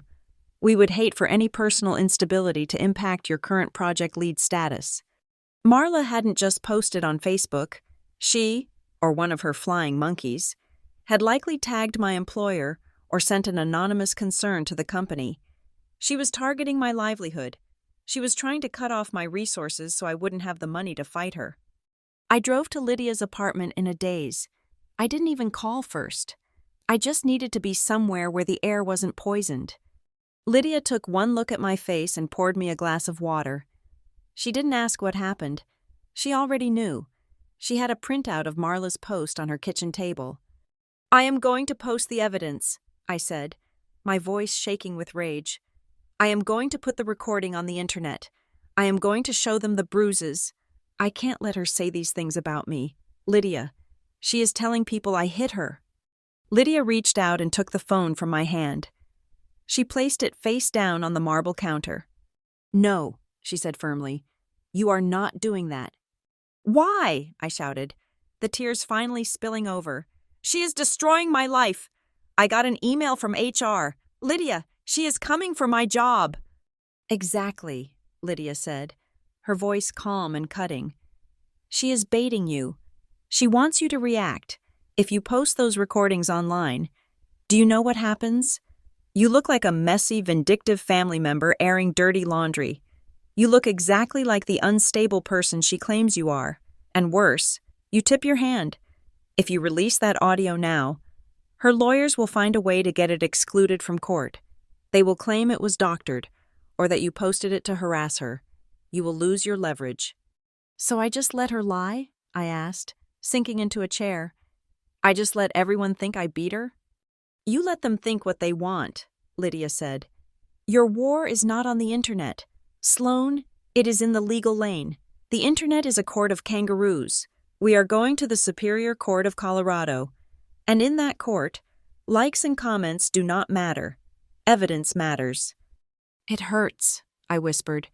It feels like I am suffocating. I know, Lydia said softly. That is the point. She is trying to suffocate you so you stop fighting. Don't give her the satisfaction of seeing you gasp. I spent the next 3 nights in a state of functional insomnia. I would go to work, keep my head down, and avoid the break room. I ate lunch in my car. I deleted the social media apps from my phone so I wouldn't see the notifications, but I could still feel them, like a phantom limb itching. At night, I paced my apartment. The silence that used to feel like freedom now felt like isolation. I played the recordings over and over again. I used the power of attorney like we discussed. I listened to it until the words lost their meaning and became just sound. I needed to hear it to remind myself that I hadn't imagined it. Gaslighting is a powerful drug, even with the evidence in my hand. Marla's confidence made me question my own memory. Had I been aggressive? Had I provoked her? No. I told the empty room, you were the one on the floor. You were the one cleaning up the glass. I opened the safe in my closet and took out the copy of the old will. I read my father's signature. Richard James Barrett. I traced the lines of ink. I needed to feel the reality of his protection. He had seen this coming. He had left me a shield. I just had to be strong enough to hold it. On the 4th night, around 2 a.m, I hit the bottom. I was sitting on my living room rug, surrounded by bank statements. The sheer volume of the fight ahead of me felt impossible. I was tired. I was lonely. I missed my dad. I picked up my phone. I pulled up Marla's number. My thumb hovered over the call button. I could just call her. I could tell her I would sign the waiver. I could tell her she could keep the house, keep the money, keep the lie. I just wanted it to stop. I just wanted my family back. Even if it was a fake family.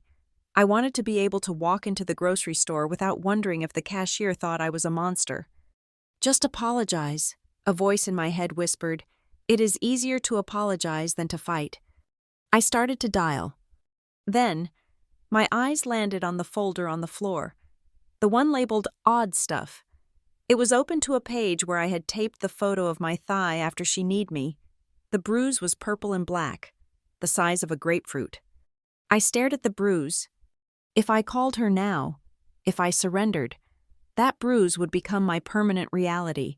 I would be validating her violence. I would be telling her that she could hit me, rob me, and slander me, and I would still come crawling back for a scrap of approval. It wasn't a compromise, it was a submission. I ended the call before it connected. I threw the phone onto the couch. I pulled my knees to my chest and rocked back and forth, breathing through the panic. I realized then that this was the hardest part of the revenge. It wasn't the legal maneuverings. It was resisting the urge to return to the familiar comfort of the abuse. The next morning, the tide turned. I was drinking coffee, staring out at the gray skyline, when an email arrived from my lawyer, a shark named Mr. Henderson, whom Lydia had retained for me. Subject: Motion to freeze assets. Granted. Dear Sloane, I am pleased to inform you that Judge Holloway has granted our emergency motion for a temporary restraining order on the estate assets. All accounts held in Richard Barrett's name, as well as the joint accounts, are now frozen pending the probate hearing. The title to the Brookhaven property has been flagged with a lis pendens, meaning Marla cannot sell, refinance, or transfer the deed until the ownership dispute is resolved. She has been served with the notice this morning. I let out a breath I felt like I had been holding for a week. It was the first real blow I had landed. 10 minutes later, my phone buzzed. It was an email from Marla. She must have just received the papers. The subject line was blank. Sloane, I hope you are happy. I just had my card declined at the pharmacy. I cannot buy your father's heart medication for the dog. You are freezing a widow's money. You are evil. Do you know what you are doing to me? The stress is killing me. My blood pressure is through the roof. If I have a stroke, it will be on your hands. You are killing me just like you killed your father with your coldness. I hope you rot. I read the email twice. You killed your father. It was the most hurtful thing she could possibly say. It was designed to shatter me. A week ago, it might have worked. But today, I looked at it through the lens of a risk analyst. She was admitting she had received the court order, she was admitting financial distress, and she was engaging in classic emotional manipulation, threatening her own health to control my behavior. I didn't cry. I didn't reply. I clicked print. I took the warm piece of paper from the printer. I walked over to my file box. I punched 2 holes in the top of the page. I placed it in the binder under the tab labeled Emotional Abuse, Harassment. It wasn't a letter from my mother. It was Exhibit D. I turned off the lights in the apartment. I sat in the glow of my laptop screen. I opened a blank document. I didn't write a legal brief. I didn't write a social media post. I started to write the story. October 12, 2014. Dad signs the original will. August 4th, 2019. I move back home. The first slap. November 14th, 2019. The knee to the thigh. I wrote it all down, chronologically. I stripped away the emotion. I stripped away the guilt. I looked at the data points. When I saw it laid out like that, black text on a white background, the structure of the abuse became architectural. It wasn't a series of unfortunate events. It was a blueprint. She had isolated me. She had made me financially dependent. She had physically intimidated me. She had gaslit me. And now, she was trying to destroy my reputation. It was a perfect closed loop of control, and I was finally standing outside of it. I saved the document. I named it The Truth. I closed the laptop. For the first time in 4 days, I felt tired in a good way. The heavy, crushing weight in my chest had lifted just an inch. My phone buzzed one more time. It was a text from Lydia. She called me screaming. I hung up. Sleep well. Sloane, the freeze is on. I walked to my bedroom. I didn't check Facebook. I didn't check my work email. I locked my door, crawled into bed, and for the first time since the funeral, I slept without dreaming of her voice. The courtroom in Brookhaven was not like the ones on television. There was no mahogany paneling, no dramatic lighting, and no gallery packed with gasping spectators. It was a windowless room with beige walls, fluorescent lights that hummed with a low, headache-inducing frequency, and a smell that was a mixture of floor wax and nervous sweat. I sat at the plaintiff's table next to Mr. Henderson, my attorney. My hands were folded in my lap, perfectly still. I was wearing my gray suit, the one I wore for board presentations. I was not here to look like a grieving daughter. I was here to look like a credible witness. Across the aisle, Marla sat with her lawyer, a man named Vance who wore a suit that was slightly too shiny. Marla was in full costume. She was wearing a simple black dress, modest and unadorned, with a black cardigan draped over her shoulders, as if she were perpetually chilled by her widowhood. She held a tissue in her hand, though I noticed her eyes were dry. She looked small. She looked defenseless. She looked like a woman who was being bullied by her greedy stepdaughter.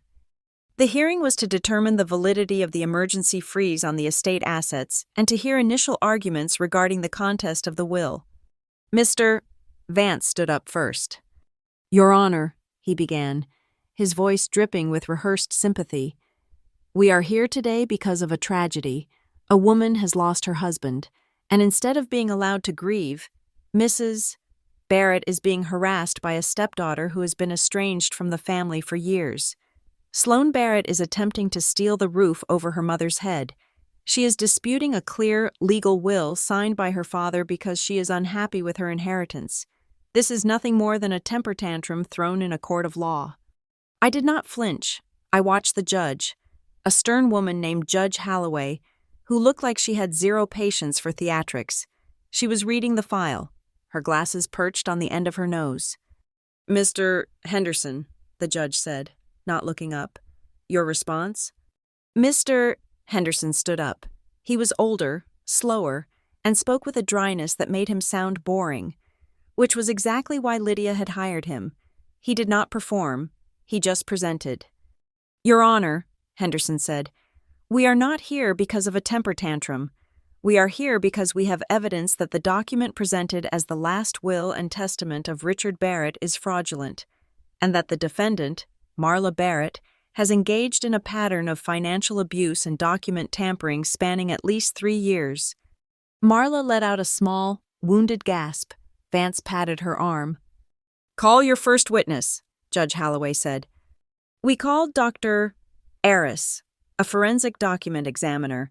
He was a small man with thick glasses who walked to the stand carrying a large display board. Henderson walked him through his credentials, then pointed to the 2 projected images on the screen, the signature from the 2014 will, the one Lydia had kept, and the signature from the new will, dated just weeks before my father died. "Dr. Aris," Henderson asked, "can you describe the differences between these 2 signatures?" "Certainly," Dr. Saris said, pointing with a laser. "Exhibit A, the 2014 signature, shows fluid movement. The pen pressure is consistent. The slant is 45 degrees to the right. This is the signature of a man writing automatically, from muscle memory." He moved the dot to the new will. Exhibit B, however, shows what we call micro-tremors at the start of every letter. But more importantly, look at the loop on the B. It is angular. It suggests the pen was lifted off the paper 3 times. This is not a signature written by a person with a mere hand tremor. This has the characteristics of a guided signature, where one hand is holding the pen and another hand is guiding that hand, or where the signer is tracing a line that was already there. The courtroom went silent. Marla shifted in her seat. "In your professional opinion," Henderson asked, "was Richard Barrett in control of the pen when Exhibit B was signed?" "In my opinion," Dr. Aris said, "it is highly unlikely that this signature was produced freely or independently." Vance tried to cross-examine, suggesting that my father's heart medication caused the shakiness, but the damage was done. The seed of doubt was planted. Next, Henderson introduced the power of attorney document. This was the weapon I had been waiting to use. We put the scan I had taken, the one from the odd stuff folder, up against the document Marla had filed with the bank. "Your Honor," Henderson said, "the plaintiff alleges that the defendant performed a page swap. If you look at the staple holes on page 1 of the bank's copy, you will see a single, clean puncture. But if you look at page 2, the page granting general unlimited authority, you will see the paper around the staple is distressed. The hole is elongated. This suggests the original page, which granted only limited authority, was removed, and this broader page was inserted and restapled." Judge Holloway leaned forward, picking up the physical evidence bag containing the document. She held it up to the light. She ran her thumb over the corner. She looked at Marla. Marla was not looking at the judge. She was picking at a loose thread on her cardigan. "Mr. Vance?" the judge said, her voice cool. "Does your client have an explanation for why the staple patterns do not match between page 1 and page 2? "Clerical error, Your Honor," Vance stammered. "Papers get shuffled. Mrs. Barrett often unstapled documents to scan them at home." "And yet," Henderson interjected, She somehow restapled a page that gave her the right to drain the accounts, rather than the page Sloane Barrett actually signed. Vance decided to pivot. He went on the attack. "Your Honor," Vance said, standing up and puffing out his chest, "this nitpicking over staples is a distraction. The truth is, Sloane Barrett is a disgruntled, unstable young woman. She has a history of emotional volatility. We have text messages here where she speaks to her father with aggression." Vance submitted a stack of printouts. They were real texts, stripped of context. One read, "I cannot believe you are letting her do this to you." Another said, "You need to wake up before it is too late." "These are the words of a daughter who was abusive," Vance declared. "A daughter who was cut out of the will because she was dangerous. Mrs. Barrett was terrified of her. She tried to get Sloane mental help, but she refused." I felt the old shame rising, the heat crawling up my neck. Marla was doing it again, using my anger against me. Henderson stood up. He didn't sound angry. He sounded bored. "Your Honor, we have a sworn affidavit from Dr. Levinson, a psychiatrist who evaluated Ms. Barrett as part of her security clearance renewal for Northline Risk Systems 3 months ago. The evaluation confirms she has no history of psychosis, mania, or instability. She is a high-level risk analyst trusted with sensitive corporate data. The instability the defense claims is simply a daughter's frustration with seeing her father exploited." He handed the file to the bailiff. The unstable narrative hit a wall of corporate clearance paperwork. Then we called Lydia. Lydia walked to the stand with the grace of a queen. She swore the oath, sat down, and looked directly at Marla. "Ms. Cross," Henderson asked, "what was your relationship to the deceased?" "I was his attorney for 20 years, and his friend for 30, Lydia said. Her voice was clear as a bell. "Did Richard Barrett ever speak to you about his finances after his marriage to the defendant?" "He did," Lydia said. "In 2014, he came to my office. He was crying. He told me that he was afraid to buy a coffee without asking Marla because she tracked the receipts. He told me he felt like a prisoner in his own bank account. He asked me to draft the original will, the one holding the assets for Sloane because, and I quote, 'I need to know my daughter has a safe place to live when I'm gone, because Marla will not give her one.'" Marla let out a sob. "Liar!" she cried out from the table. "Richard loved me." "Order," Judge Holloway snapped. "Mrs. Barrett, one more outburst and you will be removed." Marla shrank back, covering her mouth. Then came the witness that Marla did not expect. We had subpoenaed the records from the bank, and along with them, we had subpoenaed the junior compliance officer who had flagged the loan application. Mr. Lou was young, nervous, and clearly hated being in court, but he had his logbook. "Mr. Lou," Henderson asked, "on August 14th, did you receive a call regarding the Barrett account?" "I did. Mr. Lou said into the microphone. It was from a woman identifying herself as Marla Barrett. She wanted to use a power of attorney to transfer the title of the Brookhaven property into an LLC called MWB Interiors." "And did you process the request?" "No," Mr. Lou said. "I flagged it. The power of attorney she referenced had a signature that did not match the specimen we had on file for Sloane Barrett, and the request to transfer a personal residence into a commercial shell company just days before a medical procedure for the husband. It triggered our elder abuse algorithms." "So," Henderson said, turning to look at Marla, "the bank suspected fraud 6 months ago?" "Yes," Mr. Lou said. "We sent a rejection letter." Vance looked defeated. He had no questions for Mr. Lou. Henderson walked back to the table and picked up the photo of my thigh, the purple, grapefruit-sized bruise. "Your Honor," Henderson said, "the defense claims Marla Barrett was the victim of abuse. We submit into evidence Exhibit D. This is a photo taken on November 14th, 2019, and this," he held up a screenshot, "is a text message sent by Marla Barrett 2 hours later. It reads, 'Sorry things got heated. Don't tell your father or he will get upset. Just put some ice on it.'" The judge looked at the photo. She looked at the text. She looked at Marla. "Mrs. Barrett," the judge asked directly, Did you send this text? Marla stood up slowly. She looked trapped. We were arguing. She came at me. I just pushed her away. She bruises easily. She is anemic. You admitted to it, the judge noted. You didn't say sorry you fell. You said sorry things got heated.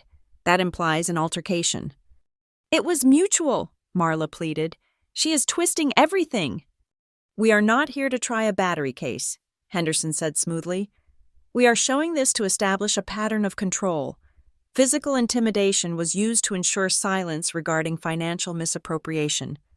And finally, Henderson said, the defense rests its entire argument on the idea that all assets were marital property and that Richard intended for Marla to control everything.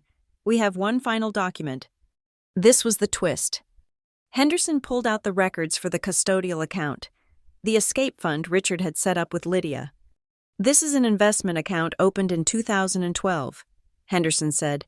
The co-signers are Richard Barrett and Lydia Cross. The beneficiary is Sloane Barrett. Marla Barrett's name appears nowhere on this document. He handed the papers to the judge. For 8 years, Henderson continued, Richard Barrett deposited $500 a month into this account. He explicitly told Ms. Cross that this money was to be kept secret from his wife. Why would a man who intended to leave everything to his wife hide an account specifically for his daughter?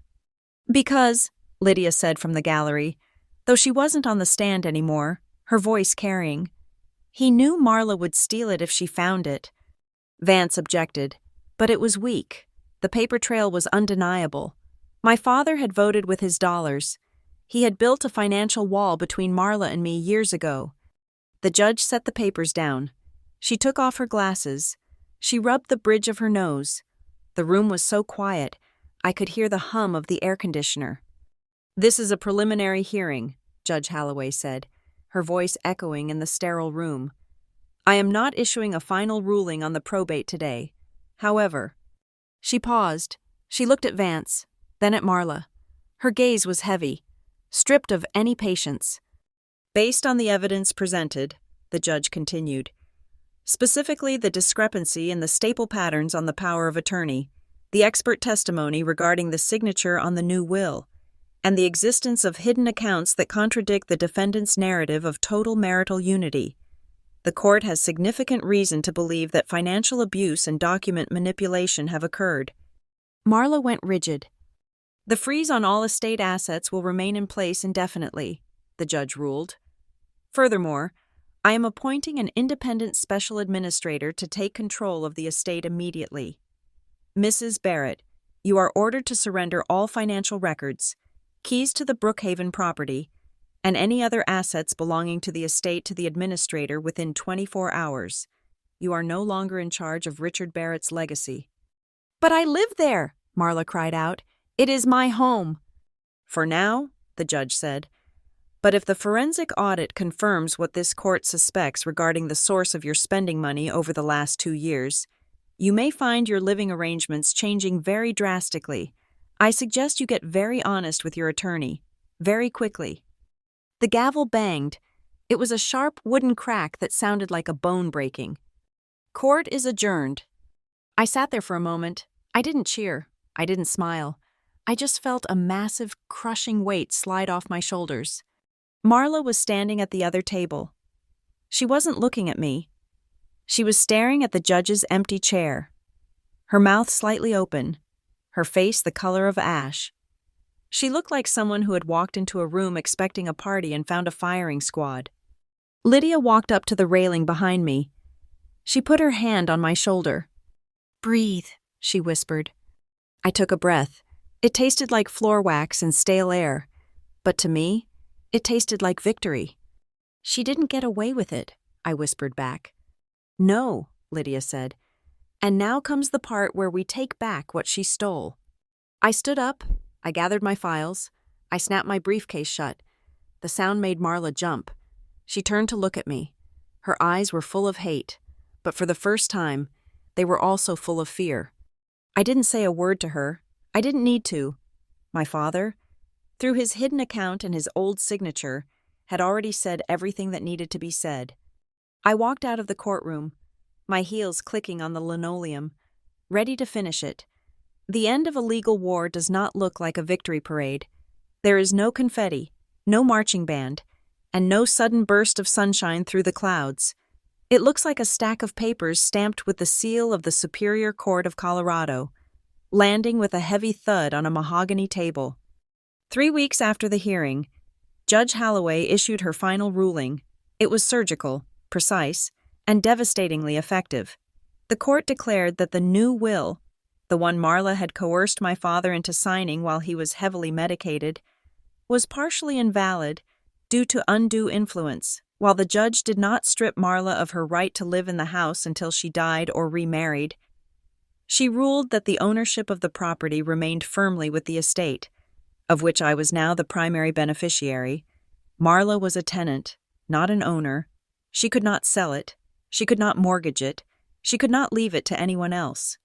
More importantly, the judge validated the custodial account, the escape fund my father had set up with Lydia. The court ruled that the funds used to purchase my apartment in Denver were legally mine, gifted by my father years prior, and that Marla had absolutely no claim to them. The allegation that I had stolen family money was legally dead. But the sweetest part of the judgment was the restitution order. The forensic audit had proved that Marla withdrew $32,000 from the joint accounts after my father's time of death. She was ordered to repay every single penny to the estate within 90 days, or face a lien on her personal assets. Mr. Henderson, my lawyer, told me we had enough evidence to push for criminal charges regarding the forged loan application. We could put her in jail. Sloan, he had said, tapping his pen on the desk. It would be a fight. It would take a year, but for bank fraud, we could get a conviction. I thought about it. I thought about Marla in a jumpsuit. I thought about the satisfaction of seeing her behind bars. But then I thought about the last 3 years of my life. The stress, the noise, the constant looking over my shoulder. If I pursued criminal charges, I would be tied to her for another year. I would have to see her face in court. I would have to think about her every single day. No, I said. I do not want her in a cell. I want her out of my head. Take the deal where she agrees to a permanent financial restraining order. She can never open a credit line in my name, never access the estate accounts, and never act as an agent for the family again. Strip her of her power, not her freedom. Let her be free and poor. The final act played out in a small, sterile mediation room at the courthouse. It was a mandatory session to sign the settlement agreement. Marla was there. She looked 10 years older than she had at the funeral. Her hair was pulled back in a severe bun, and she wore no makeup. The defiant, grieving widow was gone. In her place was a frightened woman who was doing the math on how she was going to pay back $32,000. When the signing was done, and the lawyers were packing up their briefcases, Marla stood up. "Sloan," she said. Her voice was small. "Can I speak to you? Just for a moment?" Lydia, who was standing by the door like a sentry, stiffened. She started to step forward, but I held up a hand. "It is okay, Lydia," I said. I walked over to the corner of the room where Marla stood, up close. I could see the fine lines of panic around her mouth. "I know you hate me," Marla whispered, tears welling up in her eyes. "I know I made mistakes, but Sloan, you have to understand, I was terrified. Your father was sick for so long. The bills were piling up. I was just so scared of being poor. I was scared of being left with nothing. That is why I did it. It was not because I wanted to hurt you." She reached out, her hand hovering near my arm, waiting for permission to touch me. "If you can find it in your heart to forgive me," she said, a tear finally sliding down her cheek, "I can change. We can start over. You are the only family I have left." It was the performance of a lifetime. A year ago, it would have worked. I would have felt the guilt clawing at my throat. I would have thought about my father wanting peace. I would have hugged her. But I looked at her hand. I remembered the weight of it striking my face. I remembered the sound of her voice on the recording, plotting to steal my credit. I remembered the email telling me I had killed my father. "Marla," I said, my voice calm and steady, I do not hate you. Hate takes energy, and I am done giving you my energy. She blinked, surprised by the lack of venom. I do not need to forgive you to move on, I continued. And I do not need to prove to you, or to the neighbors, or to the church, that I'm a good daughter. I used to think that if I just explained myself well enough, you would stop hurting me. But I realized something. You did not hurt me because you misunderstood me. You hurt me because it was profitable. Marla recoiled as if I had slapped her.